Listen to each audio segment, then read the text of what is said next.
ये a1/a2, b1/b2, c1/c2 तीनों अगर बराबर रहे तो लाइन एक दूसरे के ऊपर आ जाता है, यानी कॉन्सिडेंट लाइन।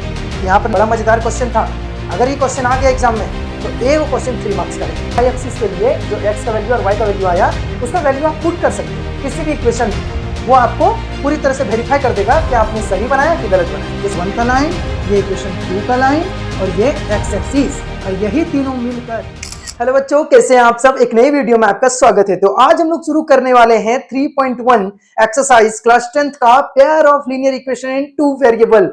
पूरी तरह से सारे क्वेश्चन सॉल्व करेंगे, एक एक करके चुन चुन के सॉल्व करेंगे और किसी भी तरह का कोई भी क्वेश्चंस में कोई भी दिक्कत नहीं आने वाली है। अगर फिर भी आपको कहीं प्रॉब्लम होगा तो आप कमेंट बॉक्स में कमेंट कर सकते हैं। बच्चों, जब भी हम लोग मैथमेटिक्स का कोई भी चैप्टर शुरू करते हैं तो उस समय हम लोग क्या करते हैं, चैप्टर शुरू करने से पहले इंट्रोडक्शन पार्ट हम लोग कंप्लीट करते हैं। यानी एक वीडियो जो होता है लेक्चर 1 वो इंट्रोडक्शन का होता है, वो पूरे चैप्टर का इंट्रोडक्शन हो जाता है कि हमें क्या क्या पढ़नी है और वो चैप्टर आखिर कहता क्या है, क्यों वो नाम रखा गया है। तो वही इंट्रोडक्शन का वीडियो जो है pair of linear equation in 2 variable, वो पहले से लेक्चर 1 में आ चुका है, जैसा कि आप स्क्रीन पे देख रहे हैं। और इसके बाद हम लोग अभी जो पढ़ने वाले हैं वो 3.1 एक्सरसाइज पढ़ने वाले हैं। ये 3.1 एनसीईआरटी का एक्सरसाइज और क्वेश्चन नंबर 1 से पूरी तरह से कंप्लीट करेंगे। ठीक है, तो अभी फिलहाल मैं इसको यहां से हटा देता हूं, है ना। तो चलिए फटाफट हम लोग क्वेश्चन नंबर 1 की तरफ चलते हैं। क्वेश्चन नंबर 1 बड़ा मजेदार है। इसको सबसे पहले 3 सेक्शन में बांट देते हैं ताकि कैलकुलेशन करने में इजी हो,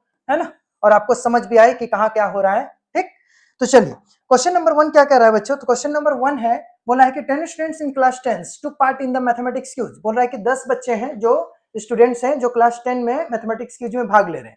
तो हम लोग यहाँ लिख देते हैं कि गिवन दैट, ठीक है, given that the total number of students, the total number of students, total number of students कितने हैं, 10। ठीक है, टोटल नंबर ऑफ स्टूडेंट कितने हैं, 10। जिसमें से क्या बोला, if the number of the girls is 4 more than the number of the boys. मतलब जो गर्ल्स है, ठीक है, गर्ल्स वो बॉयज से बड़ी है। ठीक है, बॉयज से क्या है, 4 ज्यादा है, मतलब ये गर्ल्स ज्यादा है बॉयज से। तो बॉयज में अगर हम 4 जोड़ दें तो इसके बराबर नहीं आ जाएगा, आ जाएगा ना। इसी का भी यूज करेंगे इक्वेशन बनाने के लिए। जो भी क्वेश्चन दिया रहेगा बच्चों, याद रखना आपको 2 लीनियर इक्वेशंस बनाने हैं। Linear equation in 2 variable, 2 variable वाले लीनियर इक्वेशन। अगर मैं बॉयज को x मानूं तो आपको गर्ल्स को y मानना पड़ेगा, है ना।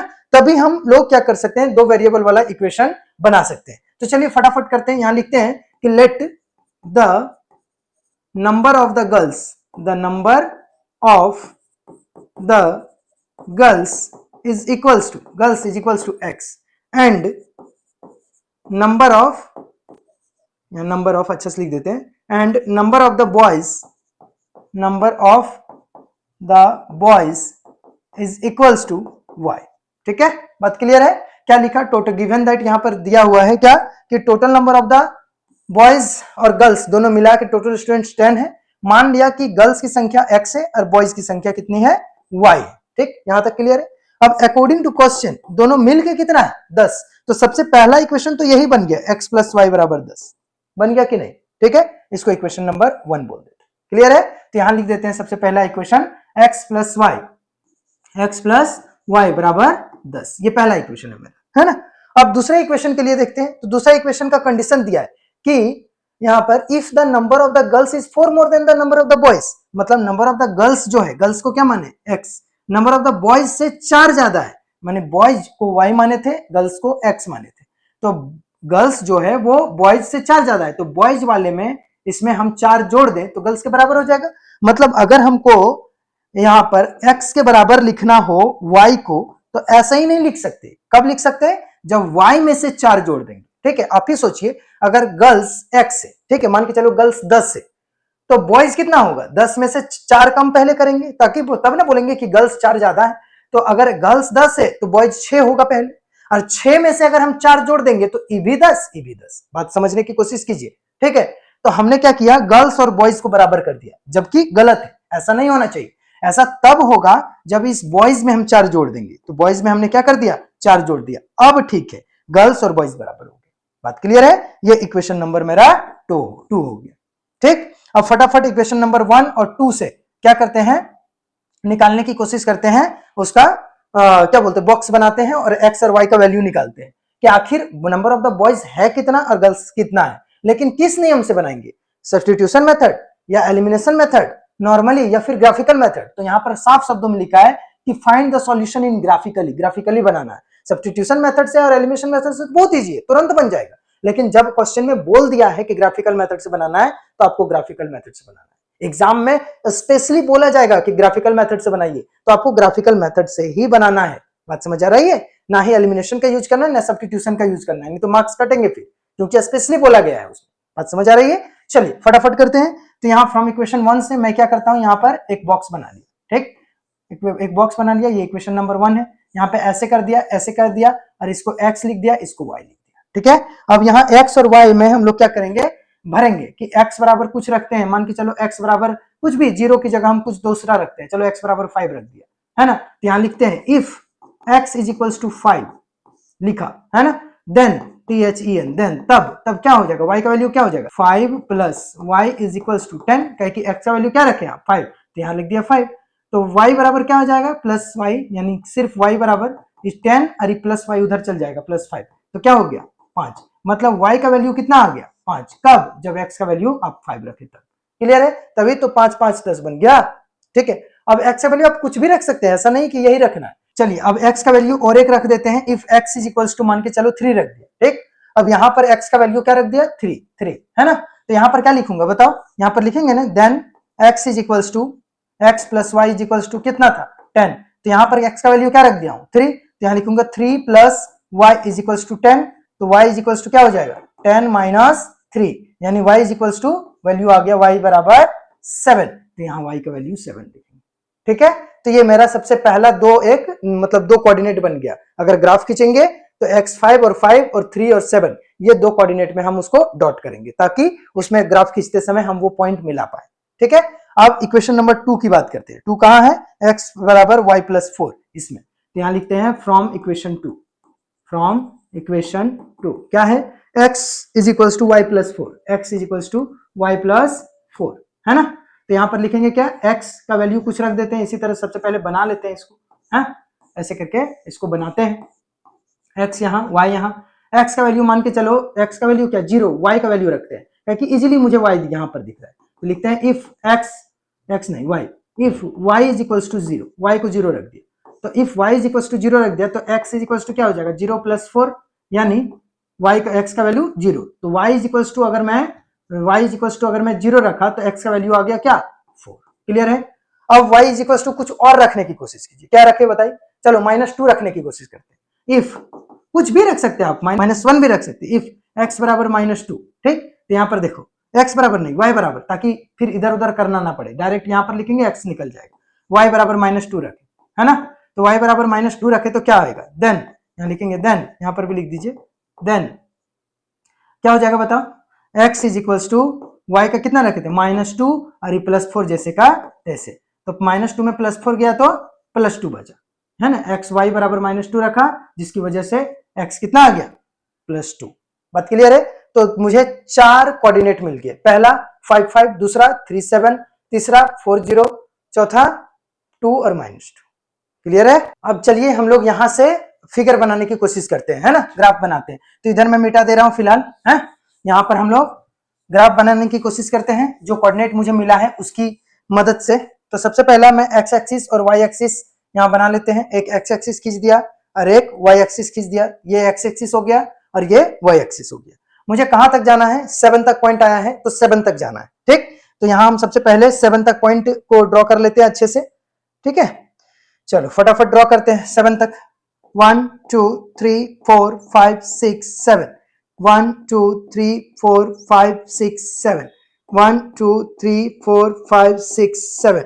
मैं ऐसा ही अंदाज में अपने हाथों से कर रहा हूं, आप ऐसा नहीं करेंगे, आप स्केल का यूज करेंगे, ठीक है। 1 2 3 4 5 6 7 हो गया। अब क्या है, सबसे पहला कोऑर्डिनेट मेरा क्या है 5,5, तो यहां पर देखिए 5,5 कहां पर आ रहा है आपका।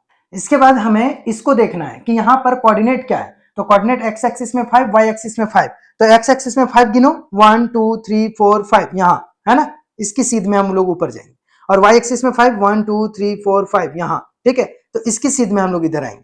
तो अगर ऐसा हम लोग देखेंगे तो कहां पर आ जाएंगे, देखिए, तो x एक्सिस में इधर से जाएंगे, y एक्सिस में इधर से जाएंगे, और फाइनली मेरा यहां पर पॉइंट बन जाएगा, ठीक, इसको मैं दूसरा कलर से अच्छे से कर लेता हूं। ठीक, यहाँ पर रेड कलर से कर दिया, ये पॉइंट मेरा बन गया, इसका नाम हो गया 5,5। ठीक है, क्लियर है। इसी तरह एक्स एक्सिस में 3, वाई एक्सिस में 7, एक्स एक्सिस में 3 1 2 3 यहाँ पर, वाई एक्सिस में 7 1 2 3 4 5 6 7 यहाँ, तो ये ऐसे करके यहाँ पर जाएगा। ठीक है, यहाँ पर जाएगा, और इसको बोलेंगे एक्स एक्सिस में 3, वाई एक्सिस में 7। ये इन दोनों पॉइंट को लेकर हम लोग क्या करते हैं, लाइन ड्रॉ करते हैं, है ना।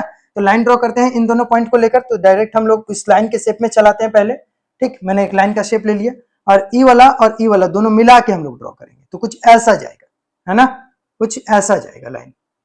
ठीक है, यहाँ से लाइन ड्रॉ करना थोड़ा सा टफ हो रहा है, बट कोई इश्यू नहीं है, आप लोग अपने से पेंसिल से कर लेंगे, कोई बड़ी बात नहीं है ना। मैंने कर दिया, काफी सीधी लाइन है। ठीक है, अब ये मेरा इक्वेशन 1 का लाइन हो गया। किसका लाइन हो गया बेटा, इक्वेशन 1 का लाइन। यहां लिख देंगे इक्वेशन 1। ठीक, ये लाइन जो है वो इक्वेशन 1 की। अब इक्वेशन 2 का लाइन खींचो, देखो 4 0, एक्स एक्सिस में 4 1 2 3 4 यहां पर, है ना, और वाई एक्सिस में 0, तो यही होगा 4,0। ठीक है, फिर दूसरा पॉइंट क्या है, 2 -2, माने एक्स एक्सिस में 2 होना चाहिए, वाई एक्सिस में -2, तो एक्स एक्सिस में 2, वाई एक्सिस में -2, तो माइनस तो इधर आता है ना, -1 -2 -3 ऐसा आता है, इधर भी -1 -2 -3, इतना लिखने की जरूरत नहीं है आपको। ठीक है, आपको उतना नॉलेज हो गया, क्लास 10th में पढ़ते हैं। तो यहाँ पर क्या है, एक्स एक्सिस में कितना है 2 और वाई एक्सिस में -2, तो एक्स एक्सिस में 2 यहाँ, वाई एक्सिस में -2 यहाँ, मतलब यहाँ पर पॉइंट हो। ठीक है, अब यहाँ पर लिख दीजिए 2, -2। ठीक, अब इसको भी आप क्या कीजिए, दोनों पॉइंट को ज्वाइन कीजिए और लाइन ड्रॉ कीजिए। ठीक, अब इस दोनों पॉइंट को मैंने ज्वाइन किया और लाइन ड्रॉ किया। ठीक है, इस दोनों पॉइंट को ज्वाइन किया और लाइन ड्रॉ किया। अब जैसे ही मैं इस पॉइंट को ज्वाइन करने के बाद लाइन ड्रॉ करूंगा, तो आपको देखिएगा कहां आपको देखने को मिलेगा। ठीक, यहां पर देखिए कहां देखने को मिल रहा है, एक्स एक्सिस में, वाई एक्सिस में कितना है 3, और वाई एक्सिस में जब 3 है तो एक्स एक्सिस में कितना आ रहा है, ध्यान से देखिए, दोनों आपस में कहां पर कट रहा है, इसको ध्यान से देखिए, दोनों आपस में कट कहां रहा है। ठीक, यहां पर देखिए, ये दोनों आपस में यहां कट रहा है, जिसमें 1 2 3, एक्स का वैल्यू कितना है 3, वाई का वैल्यू कितना, एक्स का वाई का वैल्यू तो 3 है, एक्स का वैल्यू कितना है 1 2 3 4 5 6 7 है ना। ठीक है, तो 7, तो कुल मिला के मेरे पास क्या आ गया कि एक्स, ये क्या है, एक्स और वाई का वैल्यू है ना, और मुझे एक्स क्या माने थे, एक्स क्या था, नंबर ऑफ गर्ल्स की, number of boys, number of girls, तो यहां नंबर ऑफ गर्ल्स कितना आ गया 7, और नंबर ऑफ बॉयज कितना आ गया 3। बात क्लियर है। तो यहां पर लिखेंगे, लास्ट में एक लाइन लिख देंगे, देयरफॉर, यहां पर लिख दीजिए, therefore the number of girls, ठीक है, गर्ल्स इज इक्वल्स टू, अच्छे से ड्राइंग करेंगे आपका और भी फ्रेश बनेगा। ठीक है, number of girls is equals to कितना माने थे, एक्स इज इक्वल्स टू कितना है, नंबर ऑफ गर्ल्स 7, और and number of boys is equals to y is equals to कितना आया 3। क्लियर है, यहां से ये हो गया आंसर। देखिए दोनों को जोड़कर 7 और 3 10, और जो कंडीशन बोला था कि नंबर ऑफ बॉयज से गर्ल्स 4 ज्यादा है, देखो 3 से 4 ज्यादा जोड़ो 7 हो गया ना। तो ये फाइनली आपका क्वेश्चन नंबर 1 क्लियर हो गया। तो कुछ ऐसे करके आपको बनाना है।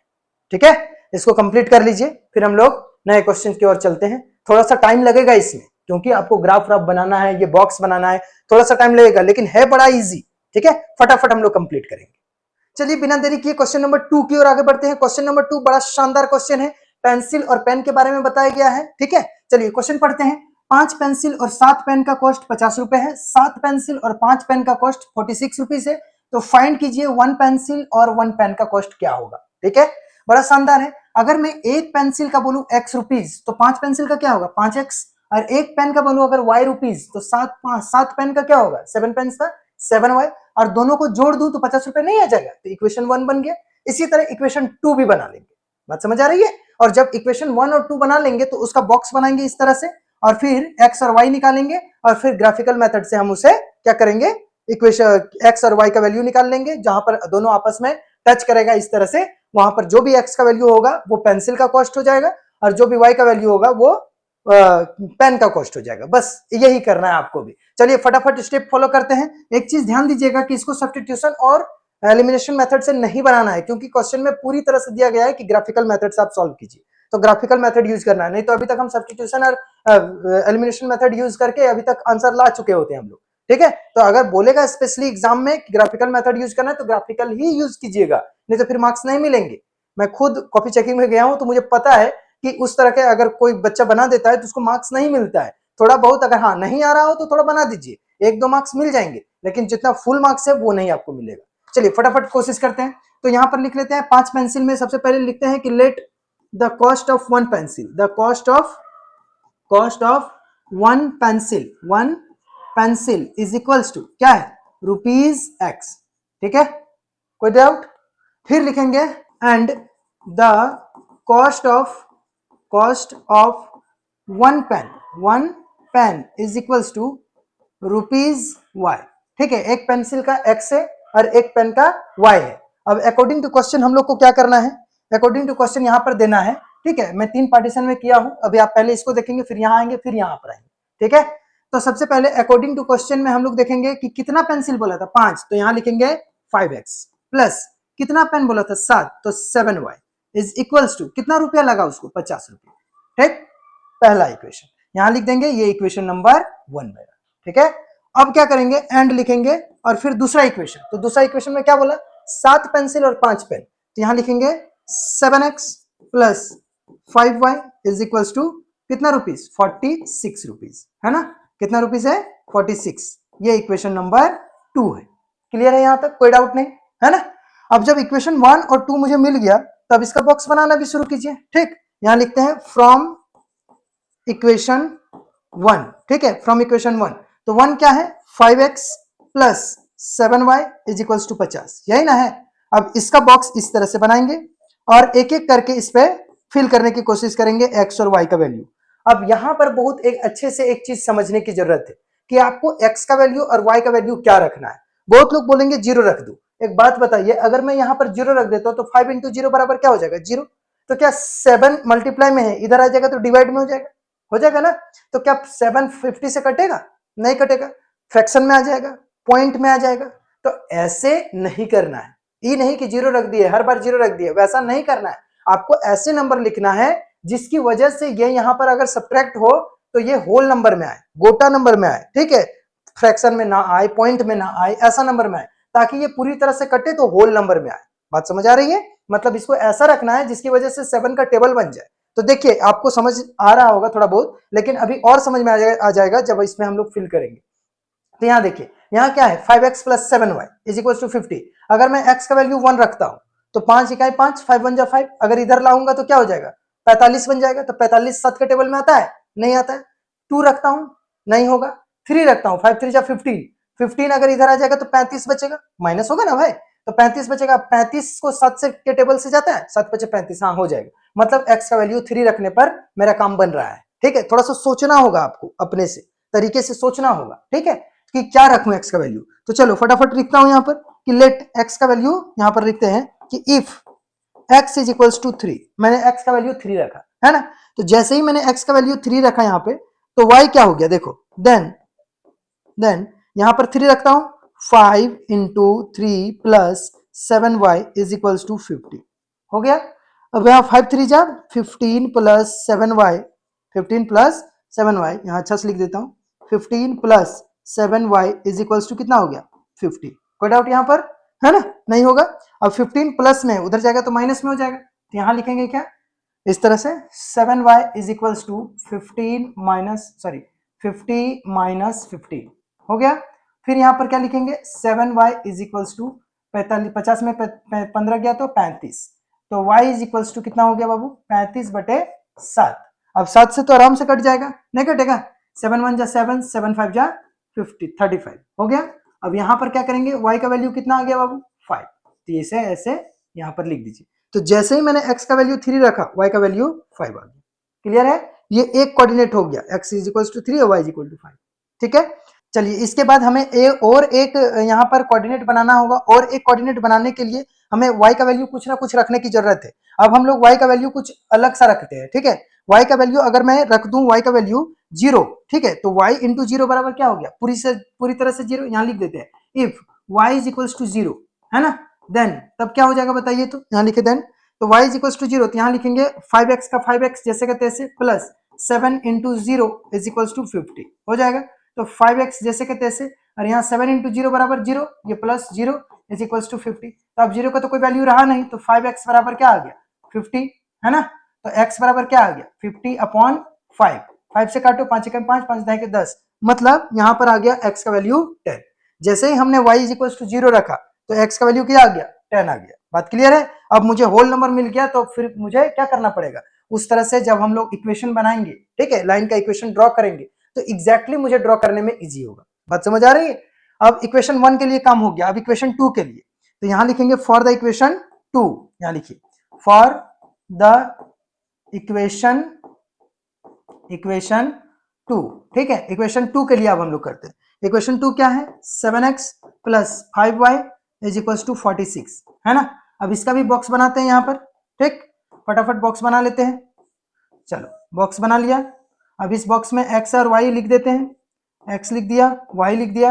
अब यहाँ पर वैल्यू कैसे पुट करेंगे, बैठाएंगे कैसे, फटाफट देखते हैं। x का वैल्यू अगर मैं 0 रख दूं तो 7 इंटू 0 क्या हो जाएगा 0, लेकिन 5 से 46 कटेगा क्या, इधर जाएगा तो कटेगा क्या, नहीं कटेगा, तो x का वैल्यू 0 नहीं रख सकते। 2 रखते हैं 7 दूनी 14, नहीं होगा कहे कि 5 के टेबल वाला नंबर आना चाहिए। 3 रखते हैं 7 21, 21 को 26 से 46 से घटाएंगे कितना आएगा 25, हाँ हो जाएगा, मतलब x का वैल्यू 3 रखते हैं, ठीक है। x का वैल्यू जैसे ही हम लोग 3 रखते हैं तो ये कितना हो जाता है, देखिए हम लोग यहाँ लिखते हैं if x is equals to 3 then, तब क्या हो जाएगा, देखिए 7 इंटू 3, यहाँ x का वैल्यू 3 रखे ना, तो क्या है 7 इंटू 3 प्लस क्या है 5y इज इक्वल्स टू 46 हो गया। तो 7 इंटू 3 कितना हो गया 21 plus 5y is equal to कितना 46 हो गया। अब 21 उधर चल जाएगा, यानी 5y इज इक्वल्स टू 46, है ना। यहाँ अच्छा से लिख देते हैं 5y is equals to 46 minus 21, तो 5y इज इक्वल्स टू क्या आ गया बाबू बताओ तो 46 माइनस 21 में, तो 5y इज इक्वल्स टू क्या आ गया बाबू 20, 46 में से 21 गया तो 25। अब x बराबर क्या आ गया, सॉरी y बराबर 25/5, 5 1 जा 5, 5 5 जा 25, तो ये आ गया y इज इक्वल्स टू 5। मतलब जैसे ही हमने x इज इक्वल्स टू 3 रखा तो y का वैल्यू 5 आ गया। क्लियर है बात यहाँ तक, है ना। अब इसी तरह से और एक निकालेंगे, क्लियर है, यहाँ आ गया तो यहाँ पर और एक निकालेंगे, यहाँ y इज इक्वल्स टू कितना आ गया 5, है ना, तो इसको लिख दिए। चलिए और एक यहाँ पर हमें कोऑर्डिनेट निकालना पड़ेगा, ठीक है, तो उसके लिए हमको कुछ ना कुछ x और y का वैल्यू रखना पड़ेगा। फिर से लिखते हैं, यहाँ पर तो एक तो लिख ही दिए if x is equals to 3, फिर लिखते हैं if y is equals to, अब y का वैल्यू कुछ रख देते हैं, कि x को मैंने 0 भी देख रहा हूँ तो कुछ नहीं हो रहा है, 2 भी देख रहा हूँ, 3 तो देख ही लिया, 4 5 6 7 8 देख रहा हूँ, तो 8 अगर देखो 7 8 जा 56, 56 अगर इधर जाएगा तो बात बन जाएगा। मतलब अगर मैं x का वैल्यू 8 रखूं, x का वैल्यू क्या रखूं 8, if x is equals to 8, तब फिर काम बन जाएगा। देखिए 7 8 56, 56 को उधर घटाएंगे तो क्या आ जाएगा -10, अब फिर इसका काम बन जाएगा, कि 5 से टेबल से -10 कट जाएगा। देखिए if x is equals to 8 तो यहाँ पर लिखेंगे 7 इंटू 8 प्लस 5y जैसे के तैसे इज इक्वल्स टू कितना है 46, लिख दिए। तो 7 8 कितना हो गया 56 plus 5y is equals to 46, लिख दिए। तो 5y इज इक्वल्स टू क्या हो जाएगा बेटा 46 माइनस 56, तो सिर्फ 5y इज इक्वल्स टू क्या हो जाएगा 46 में 56 गया तो -10, तो y इज इक्वल्स टू क्या हो गया -10/5, 5 1 जा 5, 5 2 जा 10, ठीक है। तो कितना हो गया -2, यानी y इज इक्वल्स टू -2। तो जैसे ही हमने x का वैल्यू 8 रखा, x का वैल्यू 8, तो उसकी वजह से y कितना आ गया -2। अब मेरे पास दो कोऑर्डिनेट आ गए हैं, ठीक है, यानी इक्वेशन 1 के लिए 2 कोऑर्डिनेट है, इक्वेशन 2 के लिए भी 2 कोऑर्डिनेट है। अब ग्राफ बनाने की कोशिश करते हैं, तो हम चल जाते हैं ग्राफ के लिए शेप में, यानी इसके लिए जो लाइन है उसको खींचने के लिए, तो मैं यहाँ पर x एक्सिस और y एक्सिस ड्रॉ करता हूँ, ठीक है, आप लोग भी ड्रॉ करेंगे, कोई बड़ी बात नहीं है, बड़ी बात तो हम लोग इंडस्ट्री के लोगों से करते हैं, बड़ी बातचीत इंडस्ट्री के लोगों से ऐसे करते रहते हैं, ठीक है। अभी यहाँ हम लोग को बड़ी बात यह है कि अभी पढ़ाई करना है, ठीक है, तो फटाक से हम लोग इसको कंप्लीट करते हैं बाबू, ठीक। आप लोग भी जब भी बनाएंगे तो कोशिश करना है कि पेंसिल से बनाएं, ठीक। तो चलिए यहाँ से देखते हैं, तो सबसे पहला जो मेरे पास कोऑर्डिनेट है वो क्या है, सबसे पहला कोऑर्डिनेट आपको देखने को मिल रहा है 3,5, x इज इक्वल्स टू 3 और y इज इक्वल्स टू 5, तो यहाँ पर लिख देते हैं x इज इक्वल्स टू मेरे पास क्या है, ये है आपका पहला कोऑर्डिनेट, ठीक, x is equals to 3 y is equals to 5। तो सबसे पहले यहाँ हम कोऑर्डिनेट दे लेते हैं 1 2 3 4 5 6 7 9 10, 1 2 3 4 5 6 7 8 9 10, 1 2 3 4 5 6 7 8 9 10, 1 2 3 4 5 6 7 8 9 10। ठीक है, मैंने अपने हाथों से ऐसे ही किया। ठीक, आप लोग स्केल से करेंगे। 3,5 देखेंगे, 3,5 कहाँ होगा बाबू? चलो फटाफट करते हैं इसमें। 3,5 तो 3,5 होगा एक्स इक्वल टू 3, तो 1 2 3 यहाँ है, और कॉमा 5 1 2 3 4 5 यहाँ है, मतलब ऐसे जाएगा, ऐसे होगा 3,5 ये, तो इसको लिखूंगा 3,5। कोई डाउट इसमें किसी को नहीं हो रहा होगा? दूसरा क्या है? 10 0, यानी x का वैल्यू 10 और y का वैल्यू 0, वो कोऑर्डिनेट लिखना है 10,0। तो x का वैल्यू 10 कहाँ है? 1 2 3 4 करके 10 यहाँ है, और y का वैल्यू, y तो कुछ है ही नहीं, 0, मतलब यहाँ पर पॉइंट होगा, मतलब यहाँ का पॉइंट को क्या लिखेंगे? 10,0। ठीक है, ये है मेरा पॉइंट दूसरा। तो चलिए इक्वेशन 1 का मैं दो कोऑर्डिनेट तो देख लिया, इक्वेशन 1 के लिए दो कोऑर्डिनेट मुझे मिल गया, एक 3,5, दूसरा 10,0। अब इक्वेशन 1 के लिए पहले लाइन खींच लेते हैं। ठीक, फटाफट लाइन खींचते हैं इक्वेशन 1 के लिए। चलिए यहां से 1 के लिए एक लाइन खींचते हैं, देखिए जा रहा है ना, उसी से होकर तो इक्वेशन 1 का लाइन हो गया। इसको थोड़ा और लंबा बना देते हैं। ठीक, चलिए और लंबा बना दिए, ये इक्वेशन 1 का लाइन हो गया। अब इक्वेशन 2 का लाइन खींचना है, तो इक्वेशन 2 के लाइन खींचने के लिए हमें क्या करना पड़ेगा? इक्वेशन 2 का फिर वो कोऑर्डिनेट दिखाना पड़ेगा। x is equals to 3, y is equals to 5, x is equals to 3 1 2 3 यहीं पर तो है, और y इज इक्वल्स टू 5 यहीं पर है, मतलब यही पॉइंट आपका इक्वेशन 1 के लिए भी है, ये हो गया इक्वेशन 1 का ग्राफ, है ना, और यही पॉइंट आपका इक्वेशन 2 के लिए भी है ना। और इक्वेशन 2 के लिए और एक है कोऑर्डिनेट 8, -2, है ना, 8 x एक्सिस में, y एक्सिस में -2, तो 8 x एक्सिस में कहाँ होगा? 1 2 3 4 5 6 7 8 यहाँ पर होगा, और y इज इक्वल्स टू कितना है? y इज इक्वल्स टू -2, तो y इज इक्वल्स टू -2 कहाँ होगा बेटा? यहाँ पर होगा। ठीक है, यहाँ पर ऐसे होगा। ठीक, ऐसे होगा। अब इन दोनों को मिला के हम एक लाइन खींचेंगे, यहाँ पर लिख देते हैं x एक्सिस में 8 और y एक्सिस में -2 लिख दिया। ठीक, अब जो लाइन मुझे देखने को मिलेगा वो लाइन होगा क्या? y एक्सिस, यानी इक्वेशन नंबर 2 का लाइन होगा, इसका लाइन होगा। ठीक है, क्योंकि यहाँ पर हम लोग उसका निकाले हैं, इसका कोऑर्डिनेट से ही हम लोग पता किए हैं। ये रहा उसका कोऑर्डिनेट, क्या क्या? 3,5 जो अभी किए, और 8, -2 जो यहाँ पर किए। ठीक, अब इससे हम लोग वो लाइन खींचने की कोशिश करते हैं तुरंत। कैसे होगा देखो, ऐसे करते हैं। ठीक है, और ये लाइन पूरी तरह से कहां जाएगा? कुछ ऐसा जाएगा। ठीक, तो दोनों लाइन आपस में कटा कहां? 3,5 में, क्योंकि ये जो पॉइंट है वो कॉमन है, तो वहीं ना कटेगा, सिंपल सी बात है। ये जो पॉइंट है वो कॉमन है, तो कहां कटेगा? वहीं कटेगा।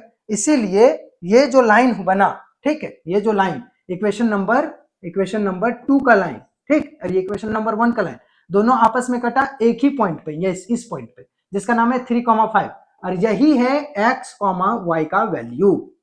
समझ आ रहा है? तो x का वैल्यू क्या आप रखे थे? The cost of one pencil is equal to x, मतलब जो एक पेंसिल का कॉस्ट होगा वो x का वैल्यू यानी 3 रुपया होगा। बात समझ आ रही है? और एक पेन का जो कॉस्ट होगा, ठीक है, वो y यानी आपका 5 रुपया होगा। तो यहां पर लिख देते हैं, यहां पर एक लाइन देके, therefore the required intersecting point, intersecting मतलब जो इंटरसेक्ट किया हुआ पॉइंट है, ठीक है, पॉइंट इज क्या है? 3,5, और इसको लिख देते हैं is equals to x, y। It means that is करके लिख देते हैं, दैट इज करके आप डायरेक्ट यहां आ सकते हैं, एक लाइन वहां पर नीचे लिख सकते हैं, that is the cost of one pencil is equals to कितना रुपया? 3 रुपया। यहां पर हम दूसरा पेन से लिख देते हैं ताकि आपको देखने में भी इजी लगे। That is the cost of one pencil is equals to कितना है? 3 रुपया ना, तो ₹3, and the cost of one pen is equals to ₹5। Clear है? बात समझ आई? तो ये फाइनली आपका क्वेश्चन नंबर 2 बन गया। ऐसे आप बनाएंगे 5 मार्क्स का क्वेश्चन है ना, थोड़ा सा टाइम टेकिंग, दिल पे हाथ रख के बनाना है। समझ आ रहा है? पढ़ना ही है, कोई उपाय नहीं है, तो मेहनत करना ही है। ठीक, जब मेरे पसीने गिर सकते हैं तो आपको पढ़ते हुए पसीने क्यों नहीं गिरेंगे? आपको मेहनत करना है बेटा, मेहनत करना है, अच्छे से मेहनत करना है।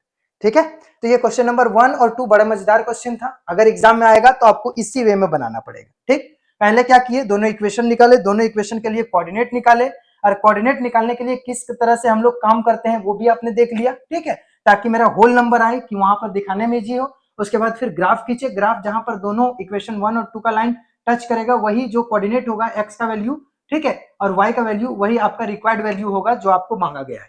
ठीक है, the cost of pencil and pen. तो ये कंप्लीट हो गया क्वेश्चन नंबर 2। अब क्वेश्चन नंबर जो क्या बोलते हैं, क्वेश्चन नंबर 2 जो है, मेनली क्वेश्चन नंबर 1 का 2 क्वेश्चन था, 1 और 2 जो ग्राफ से बनाना था। अब क्वेश्चन नंबर 2 जो है 3.1 का, वो आपके लिए बहुत ईजी है, छोटा छोटा तुरंत तुरंत बन के खत्म हो जाएगा। तो चलिए बिना कोई देरी के हम लोग उसको भी शुरू करते हैं। ठीक है, चलिए बच्चों अब फटाफट हम लोग क्वेश्चन नंबर 2 की ओर आगे बढ़ते हैं। क्वेश्चन नंबर 2 बड़ा शानदार है, बहुत छोटू सा है। a1 by a2 b1 by b2 c1 by c2 बस निकालना है और बता देना है चुटकियों में, बिना कोई ग्राफ खींचे। ग्राफ का झंझटे खत्म, बस क्वेश्चन नंबर 1 के लिए ही था वो। ठीक है, अब 2 नंबर में आपको बिना कोई ग्राफ खींचे आपको यूं ही बता देना है a1 by a2 b1 by b2 c1 by c2 निकाल के कि वो कॉन्सिडेंट होगा कि पैरेलल होगा कि आपका इंटरसेक्टिंग लाइन होगा। ठीक है, चलिए फटाफट करते हैं। अगर कोई वीडियो नहीं देखे हैं लेक्चर 1 तो उसको देख ले, मैंने वहां बहुत अच्छे से समझाया है। ठीक है, फिर भी एक बार रिकॉल कर देते हैं। अगर आपका a1 by a2, ठीक है, b1 by b2 के बराबर नहीं आया, ठीक, तो वो इंटरसेक्टिंग लाइन होगा। बात क्लियर है? फिर से एक बार, और दूसरा वाला a1 by a2 जो है, ठीक है, यहाँ a1 by a2 अगर b1 by b2 के बराबर है लेकिन नहीं बराबर है c1 by c2 के, चलो दूसरा वाला हम बराबर वाला कर देते हैं। अगर तीनों बराबर है तो लाइन कॉन्सिडेंट होगा, एक लाइन दूसरे के ऊपर चढ़ के रहेगा, बहुत सारे सोल्यूशन होंगे। ठीक है, और a1 by a2 अगर बराबर है b1 by b2 के लेकिन नहीं बराबर है c1 by c2 के, तो आपका जो होगा वो पैरेलल लाइन का केस होगा। लाइन आपस में क्या होंगे, पैरेलल होंगे। ठीक है, यही केस अभी आपको यहाँ पर दिखाना है। बात क्लियर है? फटाफट एक ही बार में रिकॉल कर दिए। अब चलिए यहाँ से a1 by a2 b1 by b2 c1 by c2 निकालने की हम लोग कोशिश करते हैं और देखते हैं कि आखिर क्या आता है। तो इसका स्टैंडर्ड फॉर्म क्या होता है बेटा, देखो यहाँ पर लिखते हैं given 5x plus minus 4y plus 8 is equal to क्या है, 0। तो यहाँ पर हम लोग इसको कंपेयर करते हैं किसके साथ, ax1 a1x plus b1y plus c1 is equal to 0। तो इसके अकॉर्डिंग a1 b1 c1 लिखने की कोशिश कीजिए। a1 का वैल्यू कितना है, यहाँ पर देखिए a1 बराबर कितना है 5, तो यहाँ लिखेंगे हैर एक ही बार में लिख देते हैं ना, बार बार a1 लिखेंगे फिर b1 लिखेंगे फिर c1 लिखेंगे, उससे अच्छा है फिर a2 b2 c2 भी लिख देते हैं, डायरेक्ट कर देते हैं। ठीक है, एंड कर देते हैं, एंड क्या है 7x plus 6y minus 9 equal to 0। अब ये है a2x plus b2y plus c2 equal to 0। अब हम लोग निकालते हैं a1 by a2 का वैल्यू कि क्या आएगा आखिर a1 by a2 का वैल्यू। ठीक है, तो यहां लिखते हैं एंड हेयर यहां पर a1 by a2 कितना है बताओ तो, a1 कितना है बाबू 5, तो यहां लिख दिया 5, a2 कितना है बाबू 7, लिख दिया 7, 5 by 7 क्या कटेगा, नहीं कटेगा। तो यहां पर क्या लिखेंगे, फिर a1 by a2 का काम खत्म हो गया। ठीक है, अब b1 by b2 को देखते हैं, b1 by b2, तो b1 by b2 कितना है, b1 कितना है बाबू -4 है ना, और b2 कितना है बाबू, यहां पर देखो b2 कितना है 6। ठीक है, अब इसको काटने की कोशिश करो, 2 दूनी 4 2 तिया 6। ठीक है, हो गया। अब कितना आया -2/3। ठीक है, b1 by b2 आ गया। अब c1 by c2 देखो, c1 by c2 कितना आ रहा है, देखो c1 कितना है बाबू, देखो यहाँ पर 8 है ना, और c2 कितना है -9, क्या ये कटेगा, नहीं कटेगा, ऐसे ही रह गया। अब ये तीनों आ गया। अब हमको क्या देखना है, a1 by a2 b1 by b2 के बराबर है क्या, क्या 5/7 क्या -2/3 के बराबर है, नहीं है। तो हम यहाँ पर लिखेंगे here therefore करके लिखेंगे therefore a1 by a2 not equal to b1 by b2 के बराबर नहीं है। तब क्या होगा, तो यहाँ पर जब a1 by a2 not equal to b1 by b2 होता है तो यहाँ पर क्या लिखा है कि बताओ कि वो लाइन क्या होगा, linear equation intersect at point. ये दोनों लीनियर इक्वेशन 2 वेरिएबल जो है वो इंटरसेक्ट एट पॉइंट, तो बिल्कुल लाइन इंटरसेक्टिंग होगा। यहाँ लिखेंगे therefore the equation of the lines मतलब दोनों lines are intersect at a point। वो जो दोनों लाइन है आपस में एक दूसरे को किसी एक पॉइंट पर क्या करेंगे, टच करेंगे। ये फाइनल हो गया। ठीक है, अब अगला देखते हैं। ठीक है, इसका क्लियर हो गया काम, ठीक, उतार लेंगे आप लोग। दूसरा देखते हैं, यहाँ पर क्या है गिवन में 9x plus 3y plus 12 is equal to 0। इसको लिखेंगे ax a1x plus b1y plus c1 equal to 0 compare कर दिए, ठीक है, ये इक्वेशन 1 हो गया। अब इक्वेशन 2 के लिए कंपेयर करते हैं। इक्वेशन 2 क्या है, लिखने की कोशिश करते हैं। यहाँ पर 18x यहाँ लिख देते हैं एंड करके, and 18x plus 6y plus 24 is equals to 0। तो 18x में इसको लिखेंगे क्या, a2x plus b2y plus c2 is equals to 0। अब यहाँ पर निकालने की कोशिश करते हैं, देयरफॉर a1 बाय a2, ठीक है, निकालो a1 बाय a2 क्या है, a1 कितना है, देखो तो a1 कितना है, यहाँ पर a1 की जगह में 9 तो यहाँ लिखेंगे 9, a2 की जगह में कितना है 18 तो यहाँ लिखेंगे 18। अब काटो 9 1 जा 9, 9 2 जा 18, मतलब आ गया आपका 1/2। क्लियर है। अब b1 बाय b2 निकालो, ठीक है, b1 बाय b2, b1 कितना है, देखो यहाँ पर b1 3 है तो यहाँ लिखेंगे 3 डिवाइड बाय b2 कितना है 6 तो यहाँ लिखेंगे 6, काटो 3 1 जा 3, 3 2 जा 6 यानी 1/2। अब c1 बाय c2 निकालो, कितना है c1 बाय c2, c1 कितना है देखो तो c1 है 12, यहाँ पर लिखो 12 डिवाइड बाय c2 कितना है 24 तो यहाँ लिखो 24, ठीक है, फिर काटो 12 1 जा 12, 12 2 जा 24 तो 1/2। फाइनली आपको इतना दिख रहा है कि हर एक केस में बराबर है, a1 by a2, b1 by b2 और c1 बाय c2 तीनों बराबर हुआ। मतलब ये कौन सा केस है, अब बताइए तो। हाँ, आप सही सोच रहे हैं, ये a1 by a2, b1 by b2, c1 by c2 तीनों अगर बराबर रहे तो लाइन एक दूसरे के ऊपर आ जाता है, यानी कॉन्सिडेंट लाइन होता है। तो यहाँ पर लिखेंगे देयरफॉर करके लिखेंगे, या फिर हैर करके भी लिखेंगे, here a1 by a2 is equals to b1 by b2 is equals to c1 by c2 यहाँ पर है। Therefore the equation of the lines मतलब दो को इक्वेशन है ना, इसीलिए equation of the lines are coincident का मतलब क्या हुआ, कॉन्सिडेंट का मतलब हो गया कि एक लाइन उसी लाइन पर दूसरे लाइन पर चढ़ के, ठीक है, दूसरा लाइन पर ही है, ठीक है, ऐसा नहीं है कि वो अलग अलग है, हर एक पॉइंट आपस में बनाता है, मतलब इन्फिनिटली मैनी सॉल्यूशन है। वहां तो लिखा नहीं है कि कोई को सॉल्यूशन है आप लिख के दिखाइए, यूनिक सॉल्यूशन है कि मैनी सॉल्यूशन है कि नो सॉल्यूशन है, लेकिन आपको सिर्फ इतना पूछा है कि बताइए कि जो ग्राफ बनेगा वो कैसा होगा। तो पहले वाले केस में इंटरसेक्टिंग होगा, दूसरे वाले केस में कॉन्सिडेंट होगा। क्या होगा, कॉन्सिडेंट, ठीक है, बात समझ आई। क्यों, क्योंकि केस मुझे मिला, पहले वाले केस में मिला a1 by a2 not equal to b1 by b2, और दूसरे वाले केस में मिला a1 by a2 equal to b1 by b2 is equal to c1 by c2। Clear है, अगर ऐसा रहा तो कॉन्सिडेंट लाइन। बात क्लियर हो गया।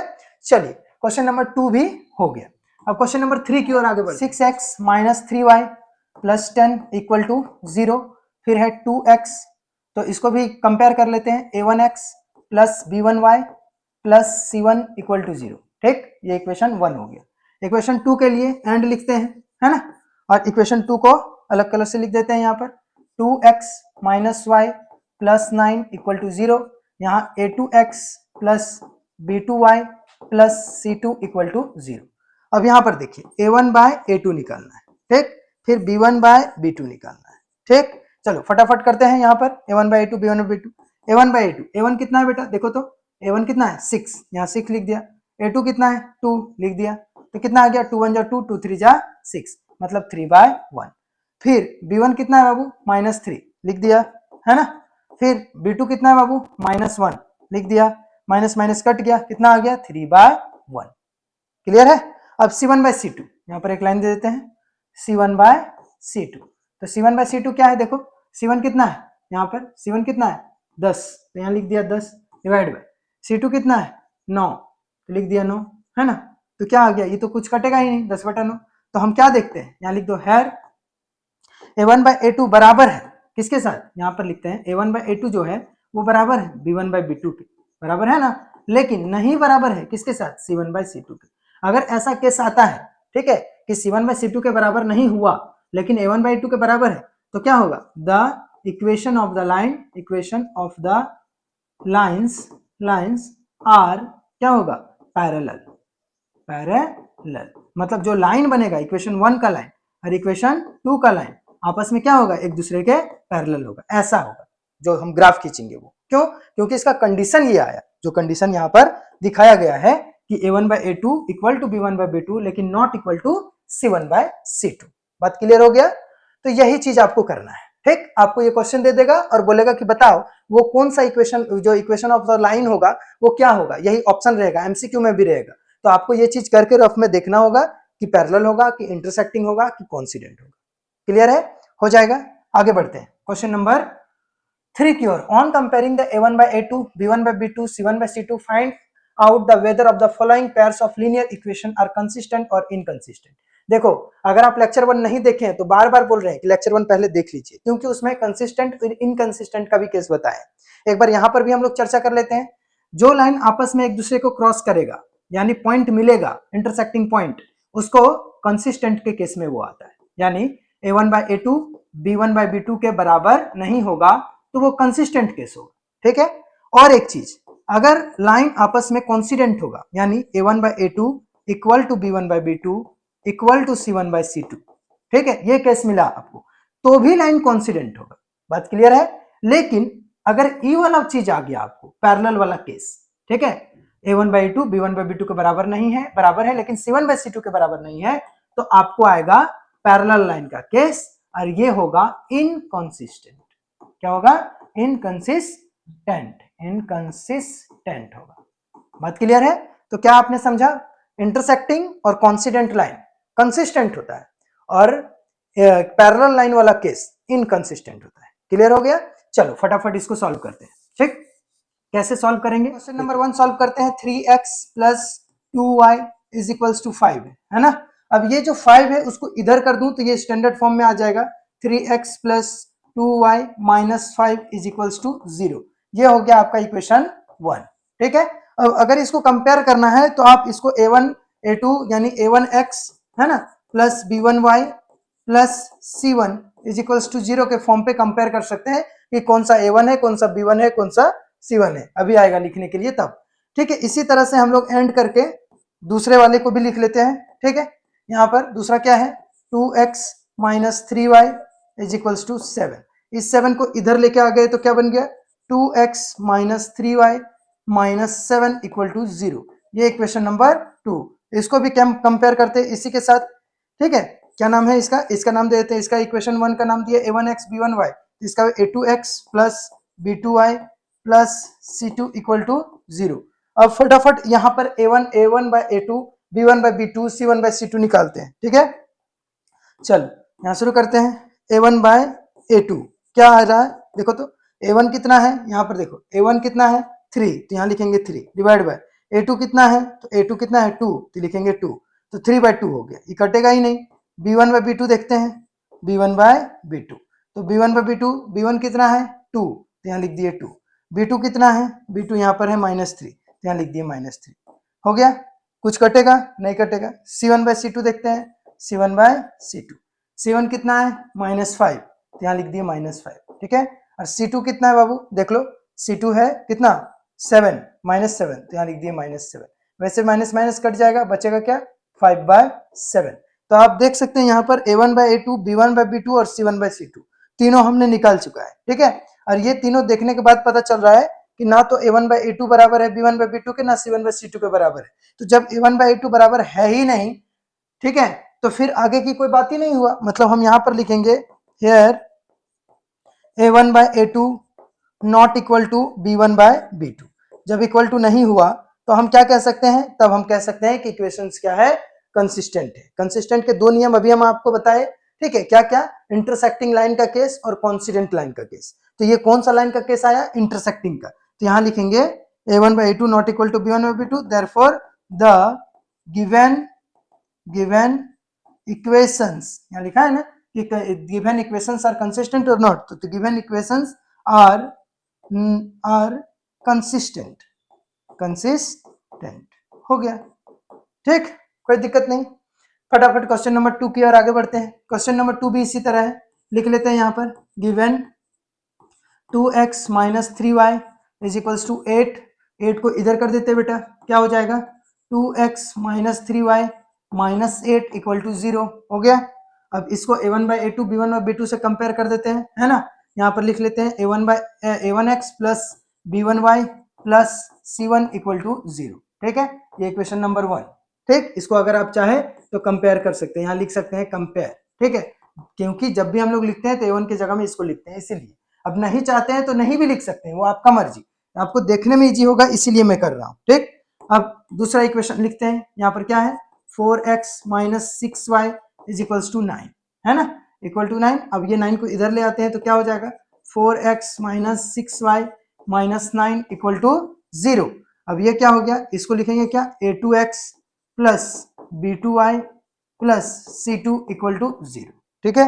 अब फटाफट a1 by a2 b1 by b2 c1 by c2 को निकालते वैल्यू, तो लिखिए a1 बाय a2, यहाँ लिख देते हैं नाउ, नाउ करके लिख दीजिएगा, ठीक। और यहाँ पर भी हम लोग नाउ लिखते हैं नाउ। अब इसको इतना करने के बाद अब क्या करेंगे, तो अब करेंगे ये a1 बाय a2 निकाले, तो a1 कितना है बाबू, देखो तो a1 है कितना 2, तो यहाँ लिखेंगे 2 डिवाइड बाय a2 कितना है 4, तो यहाँ लिखेंगे 4, 2 1 जा 2, 2 2 जा 4, है ना, तो कितना आ गया 1/2। कोई डाउट इसमें। फिर a1 बाय a2 के बाद b1 बाय b2 देखते हैं, b1 बाय b2, तो b1 कितना है बाबू, देखो तो b1 है -3, तो यहाँ लिखेंगे -3, और b2 कितना है, b2 है -6, तो लिखेंगे -6, काटो माइनस माइनस ऐसे ही कट गया, 3 1 जा 3, 3 2 जा 6, आ गया 1/2, क्लियर है। अब c1 बाय c2 देखते हैं, c1 बाय c2, तो c1 कितना है बाबू -8, यहाँ है -8 डिवाइड बाय c2 कितना है -9, कट गया तो कितना बचा 8/9, ठीक है। अब देखिए ध्यान से, यहाँ a1 by a2 b1 by b2 के बराबर है, लेकिन नहीं बराबर है c1 बाय c2 के, तो इसको लिख देते हैं यहाँ पर कि हमने देखा नाउ वी गेट, आप लिख सकते हैं इस तरह से, now we get a1 by a2 जो है वो b1 बाय b2 के बराबर है, लेकिन नहीं बराबर है, not equal to c1 by c2 के। और ये किसका केस है बाबू, बताओ तो, बताओ ये किसका केस है, ये केस है पैरेलल लाइन का। और पैरेलल लाइन क्या होता है, आपस में कहीं नहीं कटता है, और जब पैरेलल लाइन कहीं नहीं कटता है तो उसको क्या बोलते हैं, इनकंसिस्टेंट। तो यहां लिखेंगे therefore the given equations are inconsistent, ठीक है, इनकंसिस्टेंट हो गया, क्लियर है। अब नेक्स्ट क्वेश्चन की ओर चलते हैं, बड़ा मजेदार क्वेश्चन था, कोई बड़ी बात नहीं थी, फटाफट इसको सॉल्व कर लेंगे सेम इसी तरह से। क्वेश्चन क्या है लिखते हैं, यहाँ है 3/2 x plus 5/3 y is equals to 7, ठीक है। 7 को थोड़ा इधर कर लेते हैं या फिर अभी ही कर लेते हैं, कोई दिक्कत नहीं, उससे कोई फर्क नहीं पड़ता है। इसको एलसीएम कीजिए, 2 और 3 का एलसीएम, 2 3 जा 6, तो 6 लिख दिए यहाँ पर, है ना।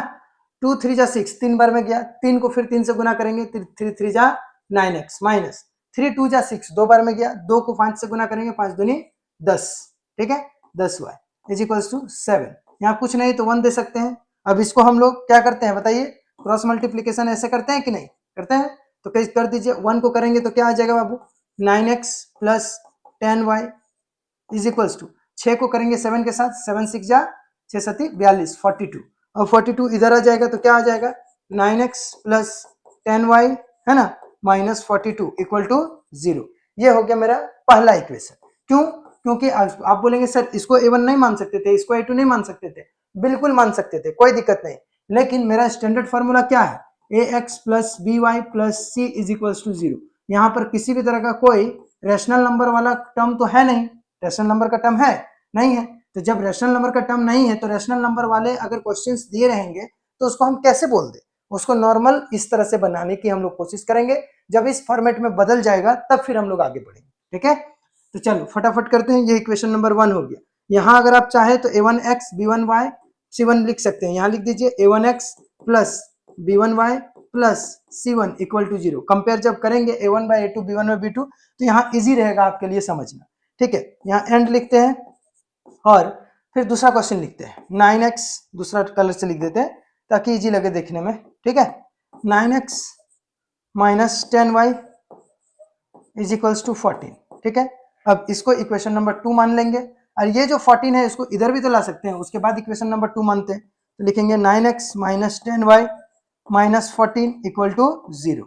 अब ये हो गया आपका क्या बताइए, तो ये हो गया a2x प्लस b2y, है ना, a2x plus b2y plus c2 equal to 0। अब फटाफट हम लोग यहाँ पर a1 by a2 b1 by b2 c1 by c2 निकालेंगे, ठीक है। तो यहाँ पर लिखेंगे now a1 by a2 b1 by b2 c1 by c2 का काम करते हैं, a1 by a2 a1 by a2 कितना है, a1 कितना है बाबू, देखो 9 है ना, यहाँ पर 9, तो यहाँ लिखेंगे 9 डिवाइड बाय a2 कितना है 9, तो 9 से 9 कट गया, क्या आ गया 1, ठीक है। अब b1 बाई b2 को बात करते हैं, b1 बाई b2 कितना है, b1 कितना है 10, यहाँ लिखेंगे 10 डिवाइड बाय b2 कितना है, देखो तो b2 का है -10, यहाँ लिखेंगे -10, तो क्या 10 और -10, इसमें माइनस था क्या, देखो तो नहीं है, इसमें नहीं है, ठीक ठीक किए, तो 10 को -10 के साथ काटना, एक बार में कट गया, तो बचा कितना -1, तो ये -1 बचा, ठीक है, यहाँ 1 बचा, यहाँ -1 बचा, तो ऐसे ही पता चल गया a1 बाई a2 b1 और b2 के बराबर नहीं है। c1 बाई c2 निकालने की भी जरूरत नहीं है कि ये c1 बाई c2 तब निकालते हैं जब a1 बाई a2 b1 और b2 के बराबर हो, तब उसके आगे जाते हैं, अगर बराबर नहीं है तो फिर यही केस तो बन गया ना इंटरसेक्टिंग लाइन वाला, तो यहाँ पर लिखेंगे हम कि हेयर, यहाँ पर इस तरह से लिखेंगे हेयर, हमने देखा कि क्या देखा, a1 बाई a2 जो है वो b1 बाई b2 के बराबर नहीं है, यहाँ c1 बाई c2 की चर्चा ही नहीं कर रही है, ठीक है। देयरफॉर इक्वेशंस आर, क्या होगा बोलो, जब इंटरसेक्टिंग की चर्चा क्या बोलते हैं, दोनों बराबर नहीं है, इसका मतलब लाइन आपस में क्या करेगा, इंटरसेक्ट करेगा, इंटरसेक्ट करेगा तो इक्वेशन आर क्या होगा, कंसिस्टेंट होगा, कंसिस्टेंट वाला केस हो गया, इक्वेशंस आर कंसिस्टेंट, हो गया क्लियर, ठीक। चलो क्वेश्चन नंबर 4 की ओर आगे बढ़ते हैं। क्वेश्चन नंबर 4 क्या है, 5x minus 3y is equals to 11, 5x minus 3y is equals to 11, इस 11 को इधर कर देते हैं तो क्या हो जाएगा, 5x minus 3y minus 11 equal to 0, हम चाहे तो यहाँ पर कर सकते हैं क्या, इसको इधर करने के बाद यहाँ लिख सकते हैं गिवन दैट, ठीक है, गिवन दैट आप चाहते हैं तो लिख सकते हैं, ठीक। उसके बाद इसको कंपेयर करते हैं, फिर वही उसी से a1x plus b1y plus c1 equal to 0, ठीक। जब कंपेयर का बात अगर चाहते हैं तो आप यहाँ लिख सकते हैं कंपेयरिंग या कंपेयर, ठीक है, और ऐसे डॉट दे सकते हैं कि इससे हम लोग कंपेयर करेंगे तो a1 a2 निकाल लेंगे, आप इतना समझ ही गए होंगे, इतनी बार बना रहे हैं तो, ठीक है।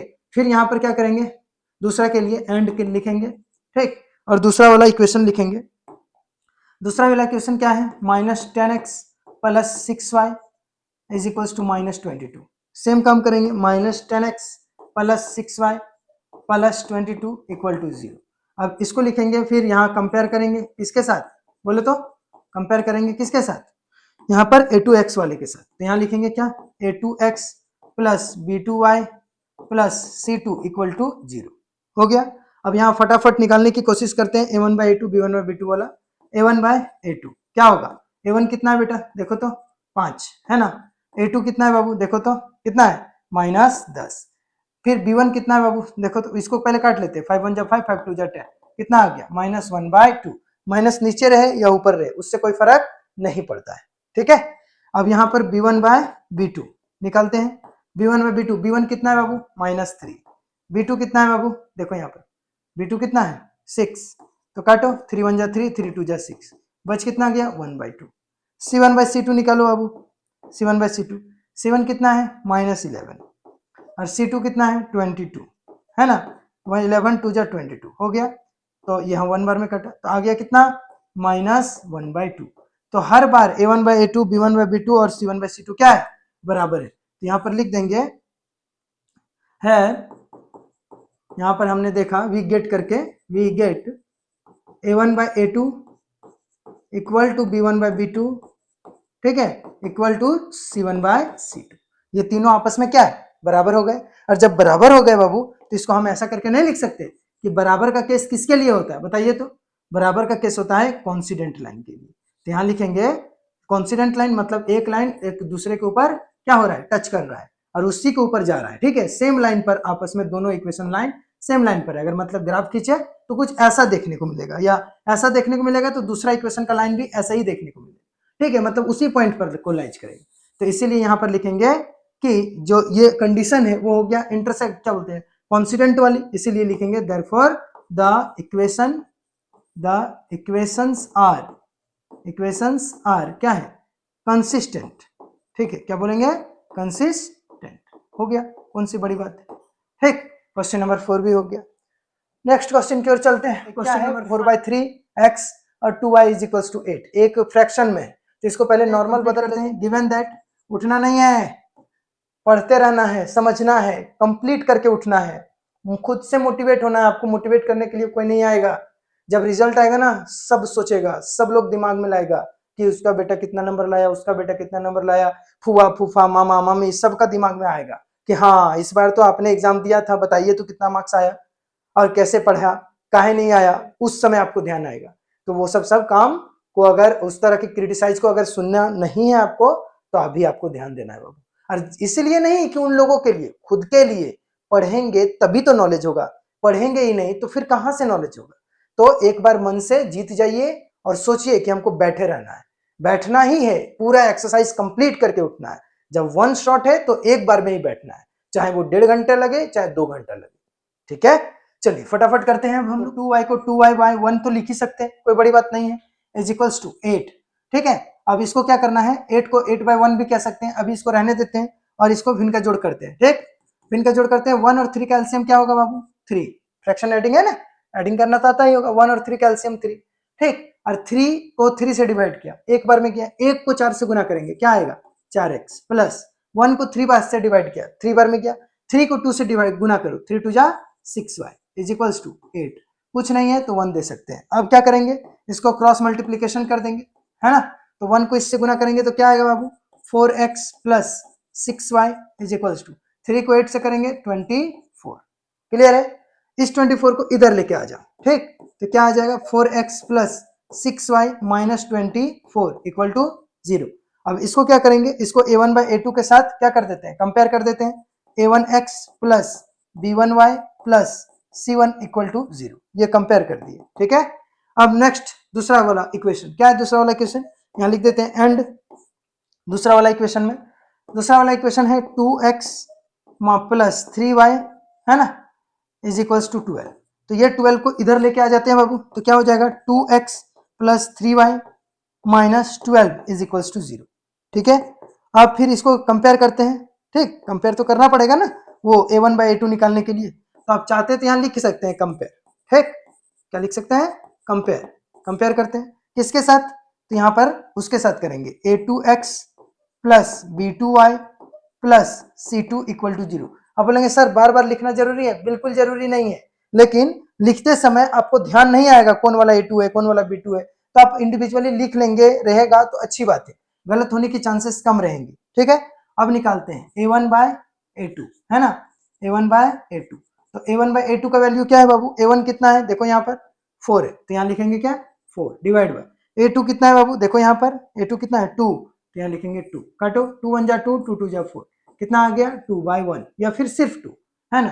अब b1/b2, b1/b2 देखते हैं, b1 कितना है बाबू, यहाँ देखो b1 कितना है 6 और b2 कितना है -3, सॉरी b2 कितना है 3, y के फॉर्म में इसको बोलते हैं, तो b2 कितना है 3 और b1 कितना था 6, तो यहाँ लिखेंगे 6, यहाँ लिखेंगे 3, 3 1 जा 3, 3 2 जा 6, मतलब आ गया 2/1। अब c1/c2 लिखते हैं बाबू। ठीक है, c1/c2, तो c1 कितना है देखो तो 24 है और c2 कितना है 12 है, तो -24 divide by -12, minus minus cut गया, 12 एकम 12, 12 दूनी 24, मतलब 2/1। हर एक चीज बराबर है, कौन कौन, a1/a2, b1/b2 और c1/c2। तो यहाँ लिखेंगे हेयर वी गेट, हम पाते हैं a1/a2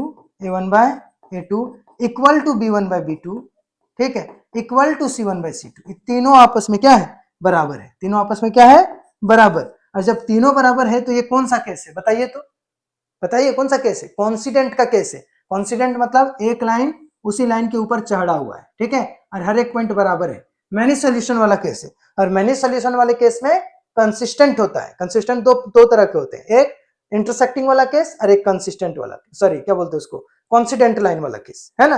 पैरेलल लाइन वाला केस कंसिस्टेंट नहीं होता। तो यहां लिखेंगे क्या कि now equation of the line, equation of the lines are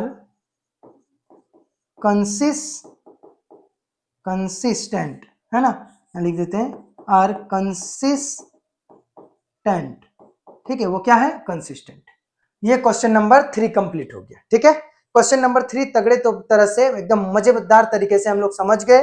consistent inconsistent का नियम समझ गए। ऐसे ही देख के बिना फिगर से किस तरह से हम लोग बोल सकते हैं कि उसका पैरेलल वाला केस है, कि कंसिस्टेंट वाला केस है, कि सॉरी कॉन्सिडेंट वाला केस है, कि इंटरसेक्टिंग वाला केस है, सब हम लोग समझ गए। अब चलते हैं क्वेश्चन नंबर 4 पे। ठीक है, क्या लिखा है, which of the following pairs of linear equation are consistent, inconsistent, if the consistent obtain the solution of graphically. बोल रहा है अगर कंसिस्टेंट है तब ग्राफिकली सॉल्यूशन निकालिए, अगर कंसिस्टेंट नहीं है तो वहीं छोड़ दीजिए। चलिए फटाफट करते हैं। 5 को इधर लेके आ जाते हैं, तो यहाँ लिखेंगे x plus y minus 5 is equals to 0। अब e वाला बन गया a1x plus b1y plus c1, ठीक, इक्वल टू 0। तो कौन a1 है, यहाँ पर 1 है, कौन है b1, यहाँ पर 1 है, कौन है c1, यहाँ पर -5, पता चल गया। ठीक है, अगर आप चाहते हैं तो लिख भी सकते हैं अलग अलग करके। ठीक है, तो ये इक्वेशन 1 का मेरा पता चल गया। इक्वेशन 2 के लिए 2x plus 2y is equals to 10। ठीक है, अभी 10 को इधर लेके आते हैं, यहाँ लिख देते हैं एंड। ठीक, तो 2x यहाँ लिख देते हैं, 2x plus 2y minus 10 equal to 0। ठीक, ये इक्वेशन नंबर 2। इसको भी कंपेयर करते हैं, यहाँ लिख देते हैं a2x plus b2y plus c2 equal to 0। अब निकालते हैं नाव करके a1 by a2, b1 by b2 और c1 बाय c2। ठीक है, चलिए फटाफट करते हैं। a1 by a2 is equals to, a1 कितना है बेटा, देखो तो यहाँ कुछ नहीं है मतलब 1 है, यहाँ कुछ नहीं है मतलब 1 है। ठीक, इतना ध्यान में रखना है। a1 है 1 डिवाइड बाय a2 कितना है 2, तो 1 बाय 2 निकल गया। अब इसमें क्या कटेंगे, ठीक है, a1 बाय 2 हो गया। b1 बाय b2 की बात करते हैं, तो b1 बाय b2 कितना है, b1 कितना है, यहाँ कुछ नहीं है मतलब 1 है, और b2 कितना है, यहाँ कुछ नहीं है मतलब 2 है, तो 1 बाय 2 आ गया। ठीक है, and c1 by c2, c1 by c2 देखो, c1 कितना है देखो तो -5 और c2 -10, c1 -5 यहाँ लिख देते हैं -5 और c2 -10, कट गया, 5 एकम 5, 5 दूनी 10, मतलब इसका आ गया 1 बाय 2। मतलब a1 by a2, b1 by b2 और c1 बाय c2 तीनों बराबर है, और जब तीनों बराबर है तो कॉन्सिडेंट लाइन होते हैं। अब देखना हम लोग ग्राफिकल मेथड से बनाएंगे और एक ही मतलब 2 लाइन खींचेंगे, लेकिन दोनों का पॉइंट एक ही लाइन पर, एक मतलब 2। अब इस इक्वेशन 1 और इक्वेशन 2 का यूज करके हम लोग ग्राफ बनाने की कोशिश करेंगे, और जो ग्राफ बनेगा वो एक ही लाइन, जो इक्वेशन 1 का लाइन खींचेंगे वही इक्वेशन 2 के लाइन में भी आ जाएगा, ऐसा कुछ होगा, देखिए। ठीक है, चलो फटाफट हम लोग यहाँ पर लिखते हैं सबसे पहले कि हेयर, पहले लिख देते हैं कि कंसिस्टेंट है। हेयर यहाँ लिख देते हैं here a1 by a2 equal to b1 by b2 है ना, equal to c1 by c2, तीनों बराबर है। देयरफॉर, ठीक है, therefore the equations are consistent, यहाँ लिख देते हैं therefore the equations are consistent, consistent. और जब कंसिस्टेंट होने के बाद हमें ग्राफ बनाने के लिए क्या चाहिए, हमको बॉक्स बनाना पड़ेगा। फ्रॉम इक्वेशन 1 यहाँ लिखते हैं, फ्रॉम इक्वेशन 1 x से क्या है, x plus y is equals to 5 है ना। अब यहाँ पर एक बॉक्स बना दिए, इस बॉक्स में x और y का वैल्यू लिख दिए, x और y का। ठीक, अब जैसे जैसे x रखेंगे वैसे वैसे y कुछ और आएगा। यहाँ फटाफट लिखते हैं, आप चाहे तो नहीं भी लिख सकते हैं इफ करके, ठीक है, हम लिख देते हैं फिर भी ताकि आपको पता चले। If x is equals to 0, अगर x का वैल्यू 0 रखे तो x का वैल्यू 0 रखेंगे तो y क्या आ जाएगा, डायरेक्ट 5 आ जाएगा, क्योंकि इधर 0 बच जाएगा। तो यहाँ पर लिखेंगे 0 प्लस, देखो x का वैल्यू 0 रखे बाबू, तो 0 plus y is equals to क्या हो जाएगा 5, तो y इज इक्वल्स टू 5, इसका ध्यान रखना है। ठीक, इधर ये इधर है ना, तो x का वैल्यू जैसे 0 रखे y आ गया 5। अब y का वैल्यू 0 रखिए, y का वैल्यू 0 रखते हैं, तो y का वैल्यू जैसे 0 रखेंगे यहाँ लिखेंगे if y is equals to 0 है ना, तो x क्या हो जाएगा, देखो यहाँ x प्लस y की जगह हम क्या रखेंगे 0 इज इक्वल्स टू 5 है ना, तो x बराबर क्या हो जाएगा, ये 0 जो है वो उधर चल जाएगा, वो उधर क्या 0 तो खत्म ही हो गया ना, तो x का वैल्यू क्या आ गया 5। तो यहाँ पर y का वैल्यू 5 आया, y का वैल्यू जब 0 रख दिए तो x का वैल्यू क्या आ गया 5। तो दो केस हुआ, एक पहला x 0 रखे तो y 5 आया, दूसरा y 0 रखे तो x 5 आया। ठीक है, ध्यान से समझना है। ठीक, अब इसका हम लोग ग्राफ बना लेंगे। ठीक, अब ग्राफ बनाने से पहले सबसे पहले हम लोग क्या करेंगे, इक्वेशन 1 के लिए तो हो गया, फ्रॉम इक्वेशन 2 के लिए भी तो इस तरह का कोऑर्डिनेट बनाना है, तो यहां लिखेंगे क्या, फ्रॉम इक्वेशन 2 में क्या है, equation 2x 2y 10, 2x plus 2y is equals to 10। एक बात बता बाबू, अगर यहाँ पर 2 मैंने कॉमन ले लिया तो x प्लस y, यहाँ पर 2 कॉमन ले लिया तो यहाँ पर बचा x, यहाँ पर क्या बचेगा y इज इक्वल्स टू क्या 10 बचेगा ना। इक्वेशन को हम छोटा कर रहे हैं, अब 2 से यहाँ क्या बचा x प्लस वाई, और ई वाला 2 मल्टीप्लीकेशन में था, उधर चल जाएगा तो डिवाइड नहीं हो जाएगा, तो 10/2 हो गया।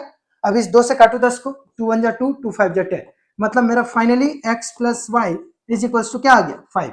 ये इक्वेशन बन गया। क्या यही इक्वेशन इक्वेशन 1 का नहीं था, x प्लस वाई बराबर 5? देखिए तो ध्यान से, क्या वही इक्वेशन, ये इक्वेशन जो है इक्वेशन 1 यही तो है इक्वेशन नंबर 2। तो जब इक्वेशन नंबर 1 और इक्वेशन नंबर 2 दोनों बराबर है तो इसका भी इसी तरह हम लोग करेंगे तो यही चीज ना आएगा। अगर x को 0 रखे तो y 5 बनेगा, y को 0 रखे तो x अकेले 5 बनेगा, तो सेम कोऑर्डिनेट होगा इसका, इसका भी क्या होगा सेम कोऑर्डिनेट। अब बनाते हैं ग्राफ, ठीक है, क्या बनाते हैं ग्राफ फटाफट। तो इसी तरह से हमको उसको करने की जरूरत नहीं है, आप चाहे तो कर भी सकते हैं लेकिन करने की जरूरत नहीं है क्योंकि सेम इक्वेशन आ गया। तो लिख देंगे यहां पर कि यहां सबसे पहले ग्राफ का लाइन खींच देते हैं, ठीक, ग्राफ का लाइन खींच देते हैं, यहां ऐसे करके ऐसे कर दिया, ठीक है। और फिर अब यहां से हम लोग क्या करेंगे, सबसे पहले हम लोग यहां से ग्राफ खींचने की कोशिश करेंगे। तो यहाँ 1 2 3 4 5, 1 2 3 4 5, 1 2 3 4 5, 1 2 3 4 5 हो गया। अब x बराबर 0 y बराबर 5, तो x बराबर 0 y बराबर 5, तो 1 2 3 4 5 यहाँ पर होगा। तो पॉइंट दिखा दो, यहाँ पर रेड कलर से हम दिखा देते हैं, पॉइंट कुछ यहाँ पर होगा, x बराबर 0 और y बराबर 5 ये होगा। अब यहाँ पर और एक है x बराबर 5 y बराबर 0, तो 1 2 3 4 5 ये हो गया, x बराबर 5 और y बराबर 0 हो गया। क्लियर है। अब इन दोनों को मिला दीजिए, तो इन दोनों को मिलाने के लिए फिर वही लाइन का यूज कर लेते हैं, ठीक, लाइन का यूज कर लेते हैं, कर दिया लाइन का यूज। और यही जो लाइन है वही लाइन आपका इक्वेशन 1 का लाइन हो गया, ठीक। यहां पर लिखेंगे क्या कि सेम इक्वेशन 1 और 2 का लाइन है, सेम है, इसमें कोई छेड़छाड़ नहीं है। ये इक्वेशन 1 का भी लाइन है और ये इक्वेशन 2 का भी लाइन है, ठीक है, यही सेम लाइन। क्योंकि यहीं पर अगर हम लोग ऐसे फिर से खींचेंगे तो इक्वेशन 2 को भी देखने को मिलेगा, ठीक है। यानी दोनों लाइन आपस में क्या हो गए, कॉन्सिडेंट हो गए। जब दोनों लाइन कॉन्सिडेंट हो गए तो ये ग्राफ निकल के आ गया बाहर कि हाँ सेम चीज a1/a2 b1/b2 और c1/c2 जो बराबर था वो लाइन को दिखाया, ये प्रूफ हुआ कि कॉन्सिडेंट लाइन में रहा है। तो यहां लिखेंगे क्या देंगे कि the equation 1 and equation 2 lines are coincident, coincident हो गया, क्लियर, ठीक है। कौन सी बड़ी बात थी। तो इस तरह से आपको बनाना है, आप चाहे तो इस तरह का बॉक्स यहां भी बना सकते हैं क्योंकि सेम है यहां पर, ठीक है। तो कॉन्सिडेंट लाइन हो गया, प्रूफ हो गया यहां तक। अब चलिए क्वेश्चन नंबर 2, दूसरा नंबर question, y minus 8 equal to 0, इसको बोल देते हैं a1x plus b1y plus c1 equal to 0। अब यहां से जो जो a1 है, ठीक है, जो जो a1 है, जो जो b1 है वो तो पता चल ही जाएगा ना, कौन सी बड़ी बात है, ठीक। एंड करके लिखते हैं दूसरे वाले को, दूसरा क्या है 3x minus 3y equal to 16। तो 3x minus 3y equal to 16 कोई बड़ी बात नहीं है ना। इसमें ऐसा नहीं है कि दोनों बराबर है या नहीं बराबर है। चलो पहले चेक तो कर ले a1/a2 b1/b2 करके, ठीक। तो यहां पर इसको फिर 16 को इधर कर देते हैं, 3x minus 3y minus 16 equal to 0, ये हो गया हमारा इक्वेशन 1, ये हो गया हमारा इक्वेशन नंबर 2, ठीक है। अब इसको भी कंपेयर कर देते हैं, a2x plus b2y plus c2 equal to 0, ठीक। अब लिखते हैं a1/a2 का वैल्यू, ठीक। नाउ देखो a1/a2 कितना है बाबू, देखो तो a1 कितना है बेटा, कुछ नहीं है मतलब 1 है, कुछ नहीं है मतलब 1 है, -1। तो यहां पर तो -1 है, -1 नहीं है, यहाँ क्या है 1, तो लिखेंगे 1। a2 कितना है 3, तो 1/3 हो गया, ठीक। और यहाँ पर b1/b2 निकालेंगे, b1/b2, तो b1 कितना है बेटा, देखो तो -1 है, ठीक है, यहाँ पर -1 है ना। इसको हटा देते हैं, यहाँ पर कितना है b1 -1 है, ठीक है। तो यहाँ लिखेंगे -1 डिवाइड बाय b2 कितना है -3 है, यहाँ लिखेंगे -3, माइनस माइनस कट गया 1/3 आया, कोई डाउट इसमें नहीं। तो a1/a2 b1/b2 के तो बराबर हो गया। अब c1/c2 देख लेते हैं कि c1/c2 कितना है, c1 कितना है बाबू, देखो तो -8, तो यहाँ लिखेंगे -8 डिवाइड बाय c2 कितना है बाबू, देखो तो -16, लिखेंगे -16, ये कट गया, 8 1 जा 8, 8 2 जा 16, 1/2, तो ये हो गया 1/2। तो यहाँ पर आपने क्या देखा, ठीक, यहाँ लिख देते हैं 1/2। तो यहाँ पर आपने देखा, नाउ एक बार और लिखेंगे कि यहाँ पर हमने देखा कि a1/a2 b1 by B to के तो बराबर था। देख लो यहाँ पर ध्यान से देखते हैं, a1 by a2 1 by 3, b1 by b2 1 by 3, दोनों आपस में बराबर था, लेकिन c1 बाई c2 के बराबर नहीं है। और ई वाला केस किसका है बताओ तो? ई वाला केस है पैरेलल लाइन का केस। किसका लाइन का केस है?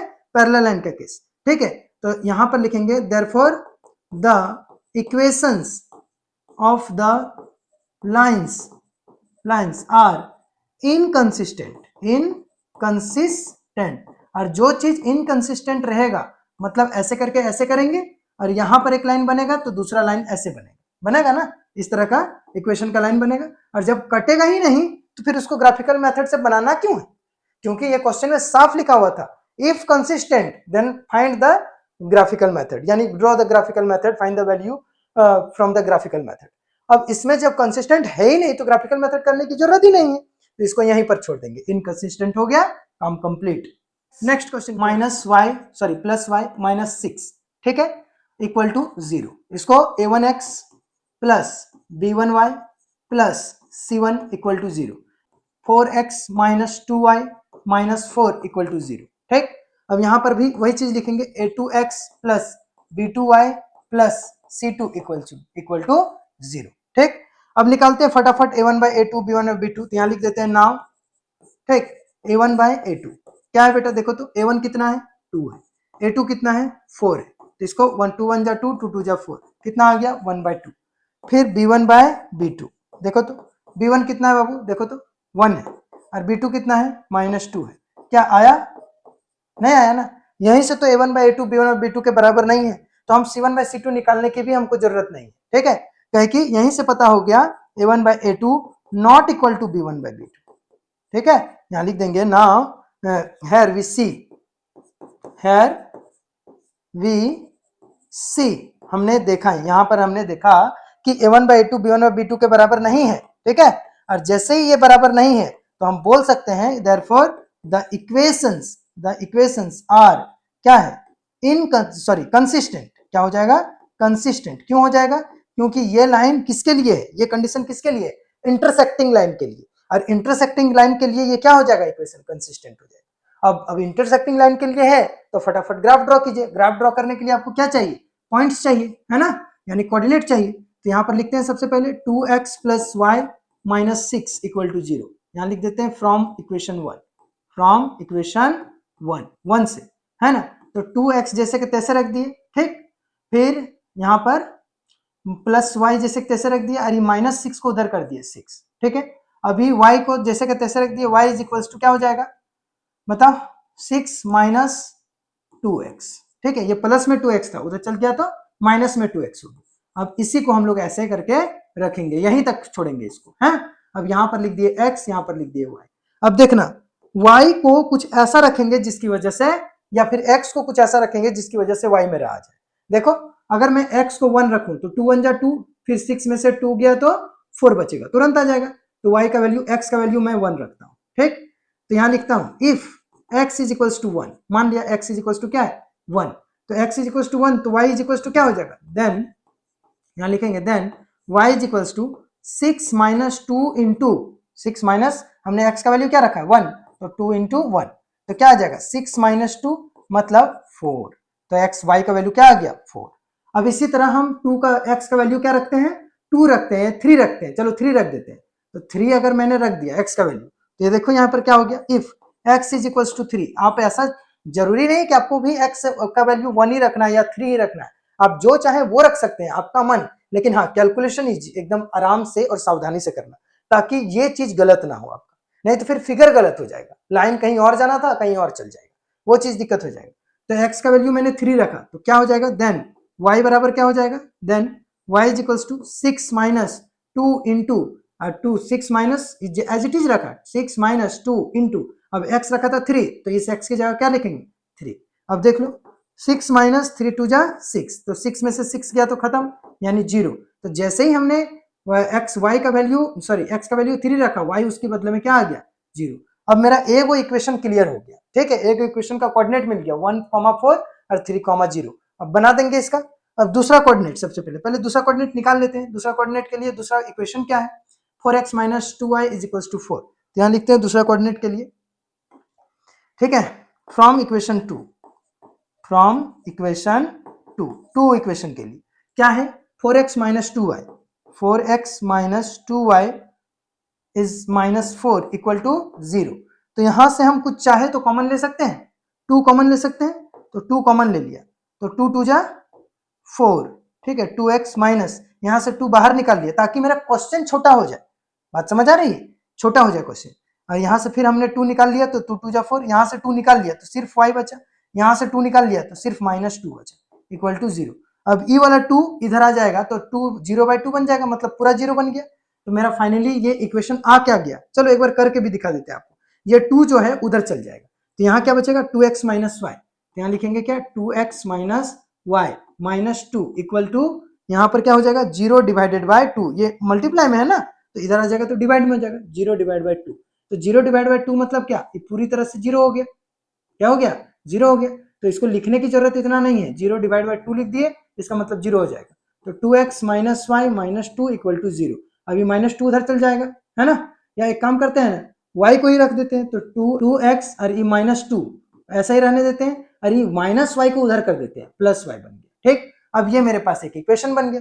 अब इस इक्वेशन से फिर बॉक्स निकाल दो। ऐसा क्यों किया, हम चाहते थे तो x भी रख सकते थे, x रखते तो उधर फिर माइनस में x जाता, y रखते तो फिर उधर प्लस में y जाता, बहुत दिक्कत होता। उससे अच्छा सिर्फ y को प्लस में कर दिए और इसको एज इट इज 2x और माइनस 2 को रहने दिए, कोई दिक्कत नहीं ना यहाँ समझने में, ठीक है।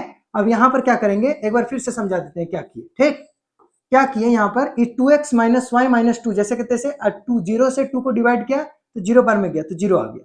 अब 2x माइनस 2 इसको अच्छे से लिख देते हैं, ठीक, इसको अच्छा से लिख देते हैं, ठीक है।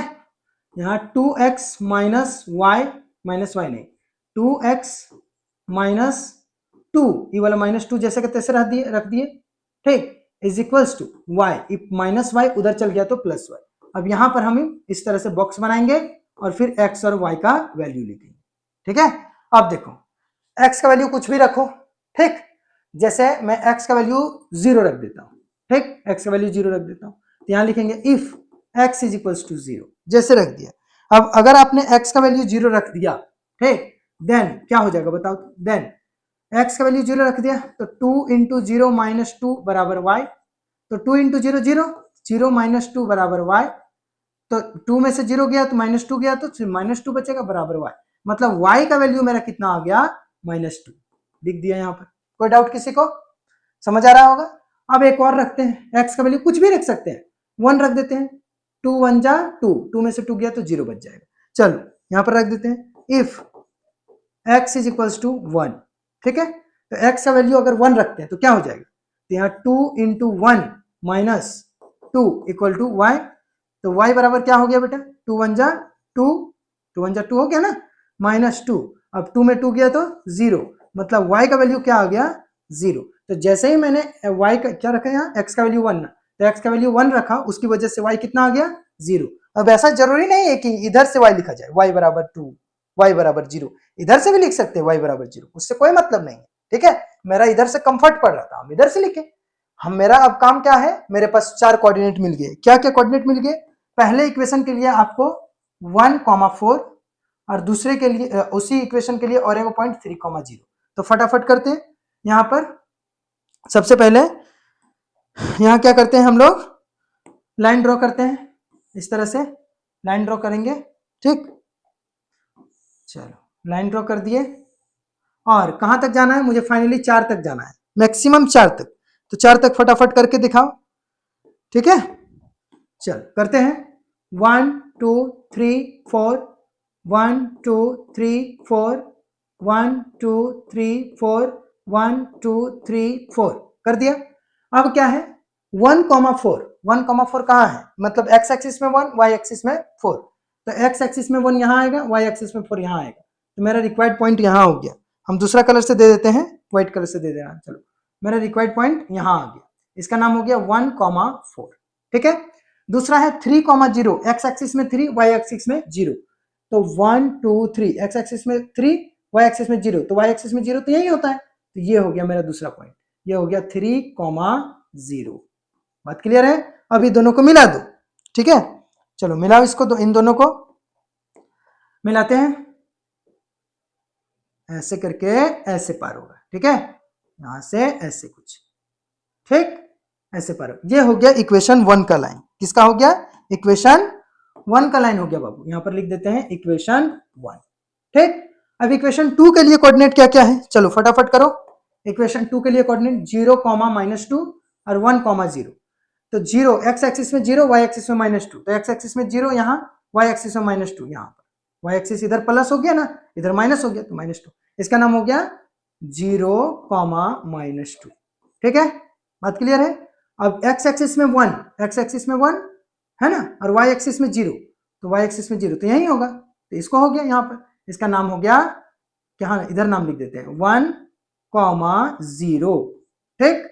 अब इसको क्या करना है, लाइन खींचना है। खींचो लाइन इसका, बहुत आसान तरीके से खींच सकते हैं। यहां से क्लिक किया, ऐसे किया, और इस तरह से लाइन हो गया, ठीक, इस तरह से लाइन हो गया। जैसे इस तरह से हमने खींच दिया लाइन, तो क्या हुआ बाबू, इसका इक्वेशन 2 का लाइन हो गया। किसका लाइन हो गया?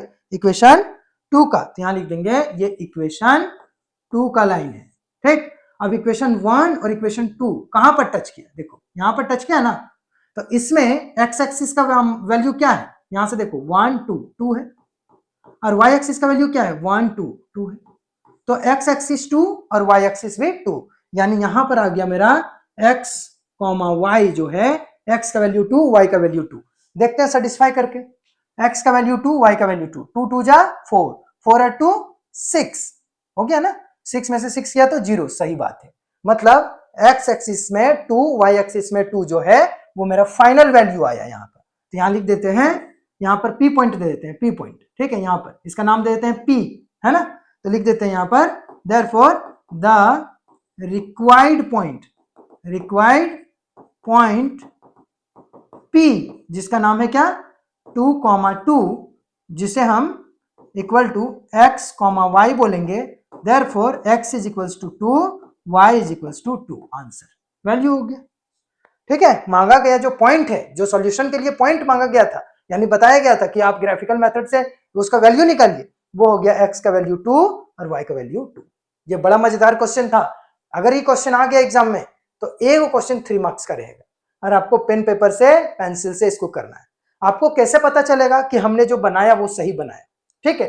आप उस x एक्सिस और y एक्सिस के लिए जो x का वैल्यू और y का वैल्यू आया, उसका वैल्यू आप पुट कर सकते हैं किसी भी इक्वेशन पे, वो आपको पूरी तरह से वेरीफाई कर देगा कि आपने सही बनाया कि गलत बनाया। जैसे मैंने x का वैल्यू 2 निकाला और y का वैल्यू 2 निकाला, हमने निकाला ना अभी। अब उसको क्या करते हैं, यहां पर हम पुट करते हैं। जैसे x के जगह पर 2 रख दिए, तो यहां पर 2 तो पहले से 2 2 जा कितना हो गया 4 हो गया, और y के जगह पर 2 रख दिए, तो 2 2 जा 4 प्लस 2 कितना हो गया 4 और 2 6, और पहले से है 6, तो 6 और 6 कट जाएगा, तो क्या बन गया 0 बन गया ना राइट साइड में, तो लेफ्ट LHS बराबर RHS हो गया ना। इसका मतलब जो हम लोग निकाले हैं वो पूरी तरह से सही निकाले। बात क्लियर है। तो ये मेरा फाइनल बन गया क्वेश्चन नंबर 3, ठीक है। बड़ा मजेदार क्वेश्चन है, अच्छे से बताया जाता है कि जिनके हौसले बुलंद होते हैं उनको कोई नहीं टाल सकता, कोई नहीं रोक सकता। तो आप दिन रात मेहनत कीजिए, आपके हौसले बुलंद है, आप अच्छे से अच्छे मार्क्स गेन करेंगे, तो आपकी एम कोई नहीं रोक सकता। 101% हम लोग चुटकी बजाते हुए अच्छे से पढ़ेंगे और 90+ नंबर लेके आएंगे। 100 में 100 मैथमेटिक्स में लाया जा सकता है, और वो आप कर सकते हैं, ये मेरा दावा है। चलिए फटाफट क्वेश्चन नंबर हम लोग नेक्स्ट कोशिश करते हैं, क्वेश्चन नंबर 4 की ओर आगे बढ़ते हैं। गिवन दैट क्या दिया हुआ है देख लेते हैं, 2x - 2y - 2 = 0। एक बात बताइए, जब 2x - 2y - 2 = 0 दिया है, तो क्या इसी तरह रहने दे कि इसको छोटा कर दे। अब बात आता है कि सर छोटा क्यों करना है, छोटा इसलिए करना है बाबू ताकि हम लोगों को x एक्सिस y एक्सिस निकालने में इजी रहे, ठीक है। तो चल कर लेते हैं, यहाँ पर बाद में देख लेंगे, कर लेंगे, अभी देख लेते हैं a1/a2 b1/b2 कंसिस्टेंट है तब आगे करेंगे, और नहीं कंसिस्टेंट है तो क्यों करेंगे, कर लेते हैं चलो।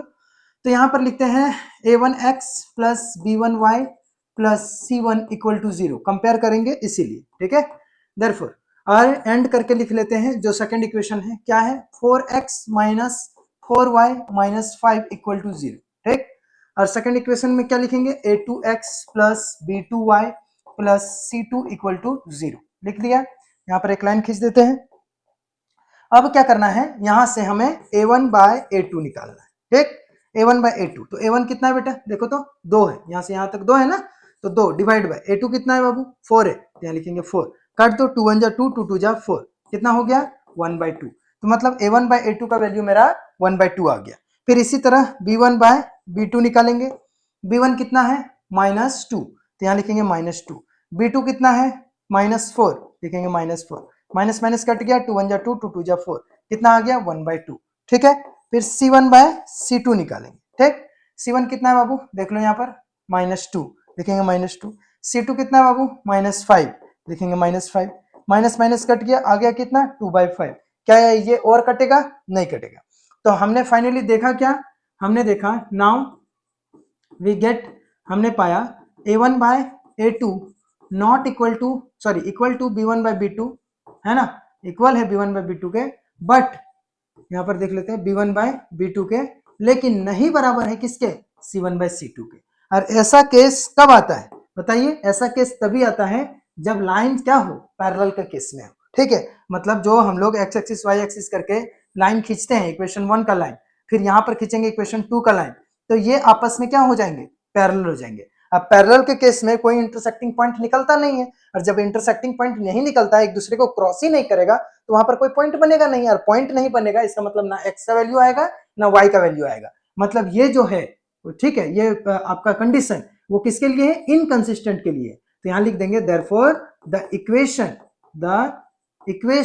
आर इनकंसिस्टेंट, हो गया। तो ये फाइनली क्वेश्चन नंबर 4 क्लियर हो गया। ठीक, जो कंसिस्टेंट होगा उसी पे आगे बढ़ेंगे, जो कंसिस्टेंट नहीं होगा उस पे आगे नहीं बढ़ेंगे। फटाफट हम लोग बिना देरी किए नेक्स्ट क्वेश्चन की तरफ आगे बढ़ते हैं बाबू। ये क्वेश्चन नंबर 5 जो है बाबू, वो बड़ा ही इंपॉर्टेंट क्वेश्चन है, बहुत बार एग्जाम में पूछ चुका है। ठीक है, तो इसको अच्छे से देखेंगे कि कैसे बनाना है। ठीक, फटाफट हम लोग देखते हैं कि इसको कैसे बनाना है। सबसे पहले क्या लिखा है, पहले पढ़ लेते हैं। Half the perimeter of rectangular garden. Half the perimeter, perimeter पूरा नहीं बोल रहा है, हाफ द पेरीमीटर मतलब जो भी पेरीमीटर है उसका आधा। ठीक है, उस rectangular garden is 4 metre more than its width, मतलब लेंथ जो होगा उस रेक्टेंगुलर गार्डन का। तो एक रेक्टेंगुलर गार्डन बना लेते हैं हम लोग सबसे पहले। ठीक है, चलो एक रेक्टेंगुलर गार्डन बना लेते हैं। यहां से हमने एक लाइन खींच दिया, ठीक, यहां से एक लाइन खींच दिया, और यहां से फिर एक लाइन खींच दिया, और यहां से एक लाइन खींच दिया। ठीक, ये मेरा रेक्टेंगुलर गार्डन बन गया। अब इस रेक्टेंगुलर गार्डन का नेमिंग कर देते हैं, कुछ भी नाम दे देते हैं, ए बी सी और डी दे दिया। ये हो गया इसका लेंथ, ये हो गया इसका ब्रेथ। ठीक, क्लियर है यहां तक आपको? क्या है, विड्थ बोलो ब्रेथ बोलो एक ही बात है। तो बोला whose length is 4 metre its breadth. अगर मान के चलो लेंथ अगर x है तो ब्रेथ कितना है y, मान लिया। ठीक है, तो यहां लिख देते हैं कि let the length of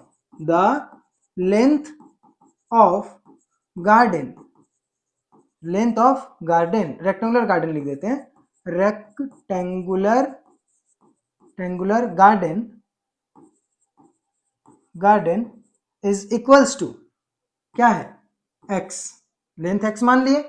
therefore the width या breadth, width, width of rectangular garden is equals to क्या, y, मान लिया। ठीक है, अब क्या बोल रहा है कि एक कंडीशन दिया है अकॉर्डिंग टू क्वेश्चन। क्या कंडीशन दिया हमें? फाइनली ये पूरा इक्वेशन से, पूरा जो लैंग्वेज प्रॉब्लम आपको दिख रहा है उससे मुझे 2 लीनियर इक्वेशन एंड 2 वेरिएबल के इक्वेशंस निकालना है। यही हम लोग का मोटो है।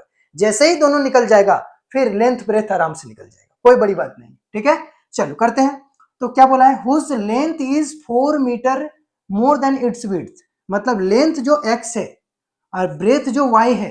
ठीक है, इसमें से लेंथ क्या है, बड़ा है, किससे, y से। कितना बड़ा है, 4 मीटर बड़ा है। ध्यान से समझिएगा, लेंथ जो है वो 4 मीटर बड़ा है, किससे, y से। तो अगर ये 4 मीटर बड़ा है, हम एक एग्जांपल देख समझाते हैं। ये 10 है तो ये 6 है। बात समझ आ रही है? हम एग्जांपल दे रहे हैं। अगर ये 10 है तो ये 6 है, क्यों? क्योंकि ये इससे 4 मीटर बड़ा है। बात क्लियर है? अगर मैं इसमें 4 जोड़ दूं तो इसके बराबर नहीं हो जाएगा, लेंथ के बराबर। वही चीज मैंने यहां पर लिखा है कि x को y के बराबर लिख दिया, लेकिन अचानक से तो 10 को 6 के बराबर नहीं लिख सकता। लिख सकता क्या? नहीं लिख सकता, इसमें 4 ऐड करना पड़ेगा। यही चीज बहुत लोगों को समझ नहीं आती है कि सर आपने y में कैसे ऐड कर दिया, x में होना चाहिए, x में कैसे ऐड कर दिया, y में होना चाहिए। बाबू बार बार मैं आपको बता रहा हूं, जो बड़ा होता है उसमें ऐड नहीं करना होता है, वो तो खुद बड़ा है। जो छोटा है उसमें ना आप उतना ऐड करेंगे जितना बोल रहा है, ताकि वो दोनों इक्वल हो जाए। बात समझ आ रही है? तो देखिए मैंने यहां पर क्या किया, x मान लिया, किसको, x का कौन है, लेंथ है, तो लेंथ तो बड़ा है लेकिन मुझे y में कितना ऐड करना पड़ेगा, यहां पर क्या लिखा है 4 metre more than its width, तो 4 मीटर ज्यादा ऐड करना पड़ेगा। ठीक, ये फाइनली मेरे पास इक्वेशन आ गया x minus y equal to 4, ये इक्वेशन आ गया। ये 4 को इधर ही रहने दिए, ये y को इधर टान के ले आए, ये मेरा इक्वेशन नंबर 1 हो। क्लियर है? इसी तरह से और एक इक्वेशन मेरा बनेगा, ठीक है, एंड लिखेंगे, और क्या बनेगा, यहाँ हाफ क्या लिखा है, half the perimeter of rectangular garden, half perimeter, तो पेरीमीटर क्या होता है बाबू रेक्टेंगल का, तो पेरीमीटर होता है 2 इंटू एल प्लस बी, है ना, यही ना होता है, डिवाइडेड बाय, हाफ बोला तो उसको 2 से डिवाइड कर दिए, हाफ पेरीमीटर, हाफ पेरीमीटर मतलब जो भी पेरीमीटर होता है उसका आधा कर दिए, हाफ कर दिए, इज इक्वल टू कितना है, the half the perimeter of rectangular garden, अब उसका कंडीशन जो दिया वो इज 36 मीटर, मतलब हाफ पेरीमीटर इसका जो है वो कितना है 36 मीटर। बात क्लियर है? अभी 36 मीटर हो गया, इसको ध्यान देना है, यहाँ पर ये कितना हो गया 36 मीटर। अब यहाँ पर जब हम ऐसा लिख दिए तो 2 ऐसे ही रखें, नहीं रखेंगे, 2 ऐसे करके काट दिए, तो कितना बचा l plus b is equal to 36। अब l का वैल्यू क्या लिखे थे x, तो यहाँ लिख देते हैं x प्लस वो b का वैल्यू क्या लिखे थे, ब्रेथ का वैल्यू देखिए क्या लिखे थे y, तो यहाँ लिख देते हैं y, x प्लस वाई बराबर 36। ये मेरा बना इक्वेशन नंबर 2, ये इक्वेशन नंबर 1 और ये इक्वेशन नंबर 2। तो इस इक्वेशन 1 और 2 को ध्यान से देखिए और सॉल्व करने की कोशिश कीजिए। चलिए करते हैं, फटाफट सॉल्व करते हैं, बहुत इजी सा है। ठीक है, यहां लिखते हैं फ्रॉम इक्वेशन 1 एंड 2। ठीक है, from equation 1 and 2 we get, हम पाते हैं, एक बात बताइए इसको हम कैसे सॉल्व करें, सब्स्टिट्यूशन मेथड या एलिमिनेशन मेथड या और कोई मेथड से। ठीक है, तो देखिए कहीं पर ग्राफिकल मेथड लिखा है, नहीं लिखा है, तो आपको ग्राफिकल मेथड का यूज नहीं करना है, जब तक लिखा ना जाए तब तक क्यों उतना पढ़ना है ग्राफिकल मेथड में, आराम से बनाइए ना एलिमिनेशन मेथड में, एलिमिनेशन मेथड तो चुटकियों में बनता है, तो फटाफट बनाइए, एकदम यूं ही हम लोग तुरंत आंसर ले आएंगे एलिमिनेशन मेथड से।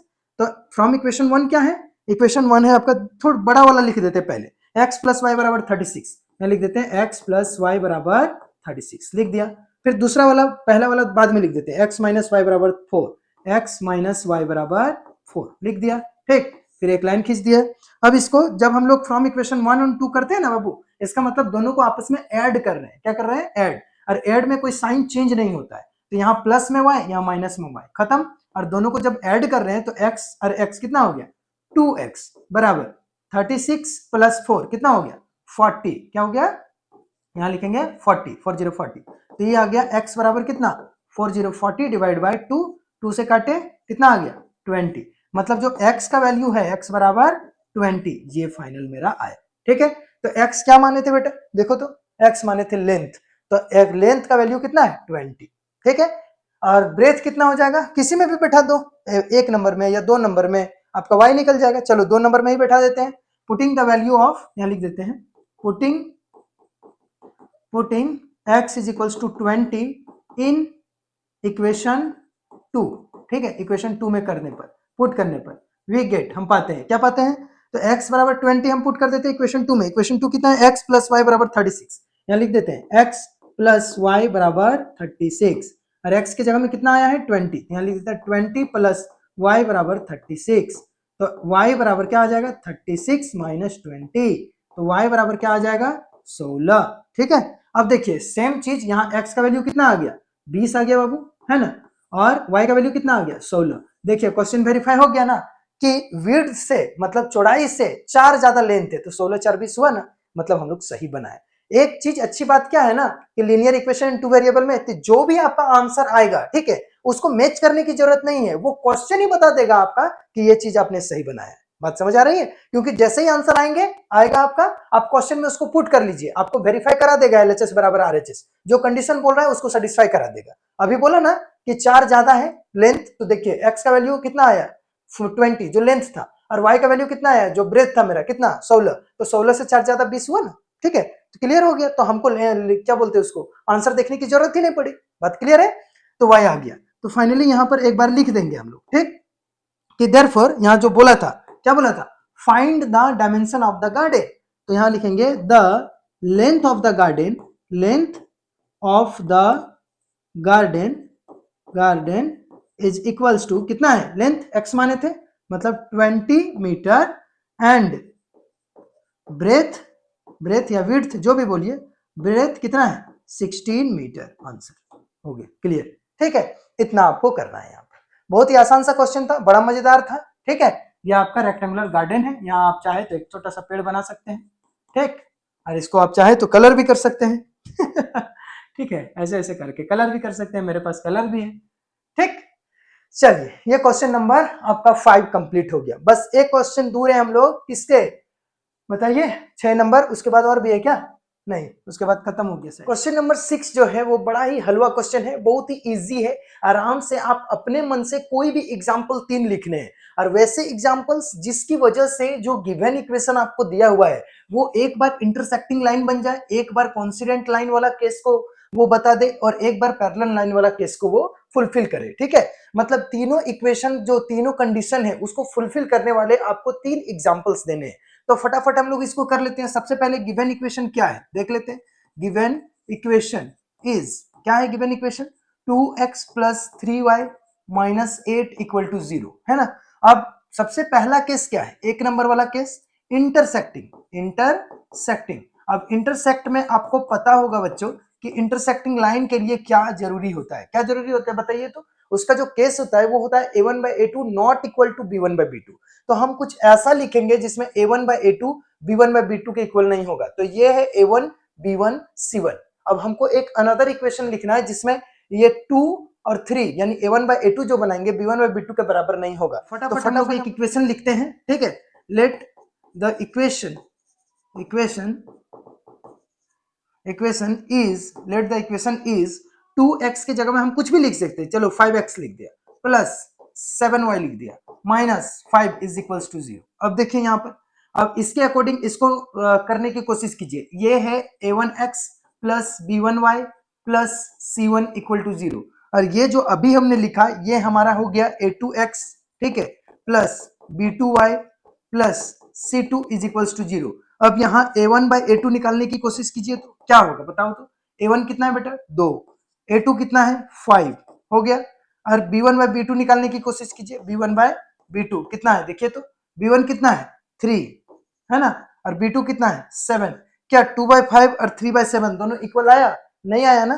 तो हम लोग यहाँ पर लिखेंगे therefore a1 by a2 not equal to b1 by b2, नहीं आया इक्वल। ठीक है, हमने एक इक्वेशन लेट किया ऐसा जिसकी वजह से a1 by a2 b1 by b2 के इक्वल नहीं आया, और जब ये इक्वल नहीं आया तो हम क्या कह सकते हैं बताइए कि ये जो दोनों लाइन है आपस में एक दूसरे को इंटरसेक्ट करता है। कहां से, वही कंडीशन जिसकी वजह से a1 by a2 not equal to b1 by b2 होता है, और लाइन आपस में क्रॉस होता है, एक दूसरे को काटता है फॉर यूनिक सॉल्यूशन, एक सॉल्यूशन के लिए। तो यहां पर क्या लिख देंगे, देयरफॉर द इक्वेशन 1 इस, जो इक्वेशन गिवन इक्वेशन है उसको इक्वेशन 1 मान दिए हैं, और ये इक्वेशन 2 हो गया। इक्वेशन 1 एंड इक्वेशन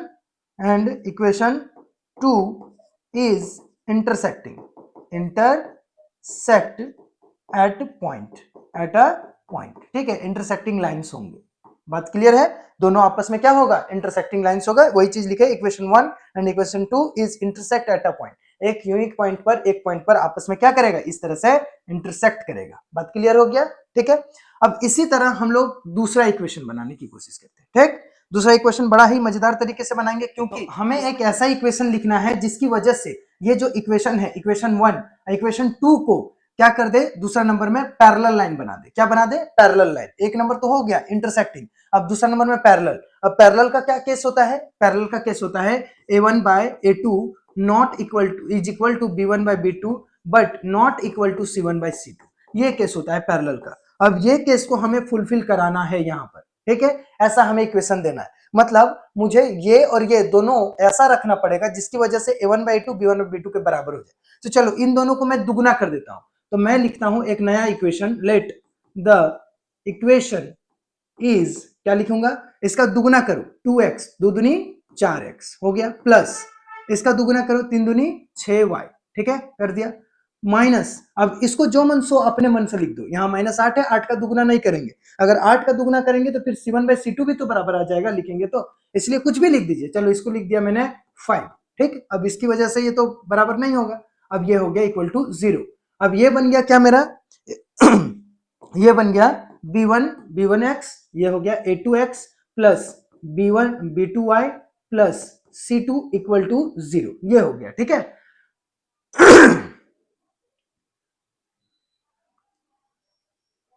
अब हम लोग फटाफट a1 बाई a2 निकालने की कोशिश करते हैं। a1 बाई a2 कितना है बाबू?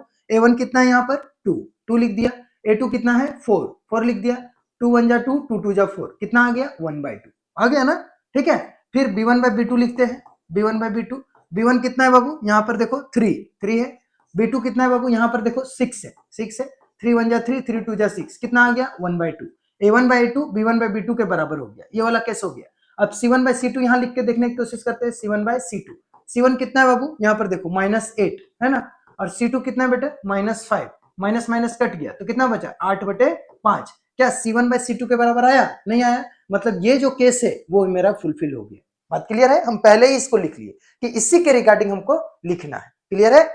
अब यहां जब आ गया तो हम कह सकते हैं कि the line of the equation, एक लाइन लिख दीजिए। ठीक है, the lines of the equation is parallel. क्या होगा? पैरेलल। ठीक है, पैरेलल का साइन दे दिए, पैरेलल। तो आपस में एक दूसरे के पैरेलल होगा, ऐसे होगा। ठीक है, ऐसे होगा, पैरेलल होगा। क्लियर है बात को? कोई डाउट यहां तक नहीं होगा। अब एक ऐसा इक्वेशन लिखना है जिसकी वजह से कॉन्सिडेंट लाइन बन जाए। कॉन्सिडेंट का क्या केस होता है? तीनों बराबर। तो देखना बड़ा आसान तरीके से हम लोग बना लेंगे उसको। कैसे बनाएंगे देखिएगा, बड़ा आसान तरीके से बना लेंगे, क्योंकि 3 नंबर में यहां पर हम लोग लिखेंगे कॉन्सिडेंट लाइन का केस। अब कॉन्सिडेंट लाइन के लिए हमें करना पड़ेगा, देखना सबका दुगुना करके लिख दो, सब लोग आपस में बराबर हो जाएगा। देखना जो इक्वेशन दिया आपको उसी से, मतलब इस इक्वेशन से, तो यहां पर लिख देते हैं लेट द इक्वेशन इज। अब क्या होगा इक्वेशन? तो इसका दुगुना कर दो, 2 दूनी 4x, ठीक है, प्लस 3 दूनी 6y प्लस, सॉरी प्लस नहीं माइनस करेंगे, ठीक है, 6y माइनस 8 दूनी 16 इज इक्वल्स टू 0। क्लियर है? अब ये हो गया इक्वेशन नंबर मेरा 4, इक्वेशन नंबर 4 हो गया। ठीक है, अब यहां पर a1 by a2, b1 by b2, c1 by c2 निकालते हैं। ठीक, अब इसको क्या मान लिए हम? a1 बाई a2, b1, ये हो गया मेरा a2x plus b2y plus c2 equal to 0। अब फटाफट निकालो यहां से a1 बाई a2 क्या आ जाएगा बताओ? a1 कितना है बेटा? देखो तो 2 है, और a2 कितना है 4, तो क्या आएगा 2 1 जा 2, 2 2 जा 4 बराबर 1/2 है ना। इसी तरह से b1 बाई b2 निकालो, कितना आ जाएगा? b1 कितना है बाबू? 3 है ना, और b2 कितना है बेटा? देखो तो 6। अब 3 1 जा 3, 3 2 जा 6 बराबर 1/2 हो गया। अब यहां पर फिर से c1 बाई c2 निकालेंगे। c1 कितना है बाबू? -8, और c2 कितना है? -16, तो यहाँ माइनस माइनस कट गया, 8 1 जा 8, 8 2 जा 16 बराबर 1/2 आ गया। ठीक है, अब यहां पर हर बार a1 by a2, b1 by b2, c1 by c2 1/2 1/2 1/2 आया। ठीक है, हम यहां पर लिख देते हैं। ठीक है, तो इस केस के लिए हमने क्या देखा? हमने देखा कि a1 बाई a2 जो है वो b1 बाई b2 के बराबर है और c1 बाई c2 के भी बराबर है। तो इस केस पर क्या होगा? लाइन कॉन्सिडेंट होगा, मतलब एक लाइन उसी दूसरे लाइन पर चढ़ के रहेगा। ठीक है, कॉन्सिडेंट लाइन होगा। बात क्लियर है? तो ये फाइनली बन गया आपका। बात क्लियर है? तो एक बार लिख सकते हैं equation 1 and 2 of the line of equation 1 and 2 are coincident. Clear है? यहां जगह नहीं हो रहा है, आप लिख लेना। ठीक है, तो आपको अगर क्वेश्चन पूछे तो जरूरी नहीं है कि आप, मैंने इस तरह के यहां पर एग्जांपल दिया, जैसे देखिए मैंने इस तरह का यहां पर एग्जांपल दिया, पहला एग्जांपल ये दिया ना, फिर दूसरा एग्जांपल मैंने क्या दिया? यहां पर ये दिया ना, ये दूसरा एग्जांपल, तीसरा एग्जांपल मैंने ये दिया ना। अब इस तरह का एग्जांपल मैंने दिया ताकि जो कंडीशंस है वो फुलफिल कर सके। आप इसकी जगह में कोई भी एग्जांपल दे सकते हैं, फर्क बस इतना होना चाहिए कि आपको इसको ध्यान रखना होगा कि a1 by a2 b1 by b2 के बराबर ना आ जाए, नहीं तो फिर वो इंटरसेक्टिंग लाइन कैसे होगा? यहाँ a1 by a2 b1 by b2 के बराबर आना चाहिए, ठीक है, और नहीं बराबर आना चाहिए c1 बाई c2 के, नहीं तो फिर वो पैरेलल लाइन का केस कैसे आएगा? और यहाँ तीनों बराबर आना चाहिए। आपको ऐसा कुछ करना है ताकि वो कॉन्सिडेंट लाइन का केस बन जाए। बात क्लियर है? तो फाइनली हम लोग क्वेश्चन नंबर 6 भी क्लियर कर लिए, जो बहुत ही आसान था। जरूरी नहीं कि ये सारे टीचर्स बताते हैं, बोलते हैं अपने लिख लो ना, तो अपने लिख लो तो पहले सोचना तो पड़ेगा ना कि कैसे लिखना है। ठीक है, चलिए फटाफट हम लोग क्वेश्चन नंबर 7 की ओर चलते हैं। तो अब क्वेश्चन नंबर 7 देखते हैं। ठीक है, एक क्वेश्चन दूर है इस एक्सरसाइज को कंप्लीट करने में। ठीक, तो फटाफट चलिए सॉल्व करते हैं। Draw the graph of the equation x minus y plus 1 is equal to 0 और 3x plus 2y minus 12 is equal to 0। Determine the coordinate of the vertices of the rectangle formed by these lines and the x-axis and the shade of the triangular region। बोल रहा है कि आपको दो equation दिए गए हैं, ठीक है।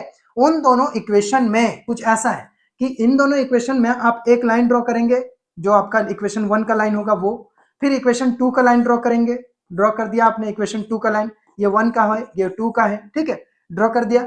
उसके बाद बोल रहा है कि बताइए कि उसमें से x determine the coordinate of the vertices of rectangular found by this lines and x axis shade by the triangular. अब ये दोनों लाइन और x एक्सिस ये वाला हो गया, ये तीनों के साथ शेड किया गया ट्रायंगल का रीजन बताइए, ठीक है। उसका एरिया पूछ रहा है क्या, फाइंड द कोऑर्डिनेट क्या पूछा है, find the coordinate, determine the coordinate, बस कोऑर्डिनेट पूछा है, vertices of the rectangular found by this lines x axis and shade the triangular region. आज इस ट्रायंगुलर रीजन को आपको शेड करना है कि कहां पर बना, ठीक। चलिए फटाफट कैसे क्वेश्चन आपको समझ में आ गया। आपको क्या करना है, सबसे पहले इक्वेशन 1 बनाना है, फिर इक्वेशन 2 बनाना है, दोनों का बॉक्स बनाना है, x और y निकालना है, फिर आपको क्या करना है, लाइन बनाना है। लाइन बना के आपको देखना है कि x इक्वेशन 1 और इक्वेशन 2 x एक्सिस के साथ कहां पर टच कर रहा है, और जो ट्रायंगल बन रहा है उस ट्रायंगल को शेड कर देना है, छाया कर देना है। बात समझ आई, क्वेश्चन में कोई डाउट नहीं है, समझ आ गई। चलो फटाफट स्टेप बाय स्टेप इसको करते हैं, ठीक। सबसे पहले लिखते हैं गिवन दैट, जो इक्वेशन 1 है, ठीक, यहां लिखते हैं गिवन दैट क्या है, x minus y plus 1 equal to 0, ठीक है। तो यहां पर x minus y is equal to plus 1 उधर चल जाएगा तो क्या हो जाएगा बाबू, -1, ये इक्वेशन 1 है, ठीक है। फिर x बराबर क्या हो जाएगा, -1 प्लस 1, ठीक।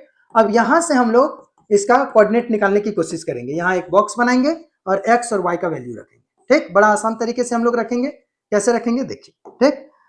यहां से करने की कोशिश करते हैं, इफ y को रखते हैं, y रखते हैं ताकि x फटाफट फटाफट आ जाए।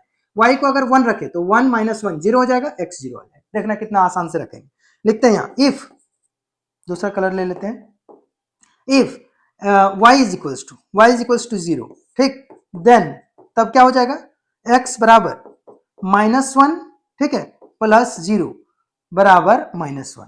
तो जैसे ही मैंने y का वैल्यू 0 रखा, उसकी वजह से जो x है वो मेरा कितना आ गया, -1 आ गया, ठीक है। यहाँ अच्छा से लिख देता हूं, -1 आ गया, ठीक है, तो -1 लिख दिया। फिर से एक बार हम y का वैल्यू क्या रखते हैं, -1, ठीक, सॉरी +1 रख देते हैं, ठीक, क्या रख देते हैं, +1, हम 1 रख दिए। तो यहां लिखते हैं if y is equals to 1 रख दिए, देन तब क्या हो जाएगा बाबू बताओ तो, x बराबर -1, यहां पर जैसे तैसे, अरे इसको 1 रखा हूं तो +1, तो -1 + 1 क्या हो जाएगा, 0। मतलब अगर मैंने y का वैल्यू 1 रखा, y का वैल्यू क्या रखा, 1 रखा, ठीक है, उसकी वजह से x कितना आ गया बेटा, 0 आ गया। मेरे पास एक इक्वेशन का कोऑर्डिनेट बन गया। पहला कोऑर्डिनेट क्या है, -1 0, दूसरा कोऑर्डिनेट क्या है, 0 और 1, ठीक। अभी इक्वेशन का लाइन बनाएंगे, आपको समझ आ जाएगा कैसे करते हैं, ठीक है। अब दूसरा कोऑर्डिनेट की तरफ चलते हैं, दूसरे इक्वेशन की तरफ, ताकि मेरा क्लियर हो जाए लाइन भी। दूसरा इक्वेशन क्या है, 3x plus 2y minus 12 is equal to 0, ठीक है।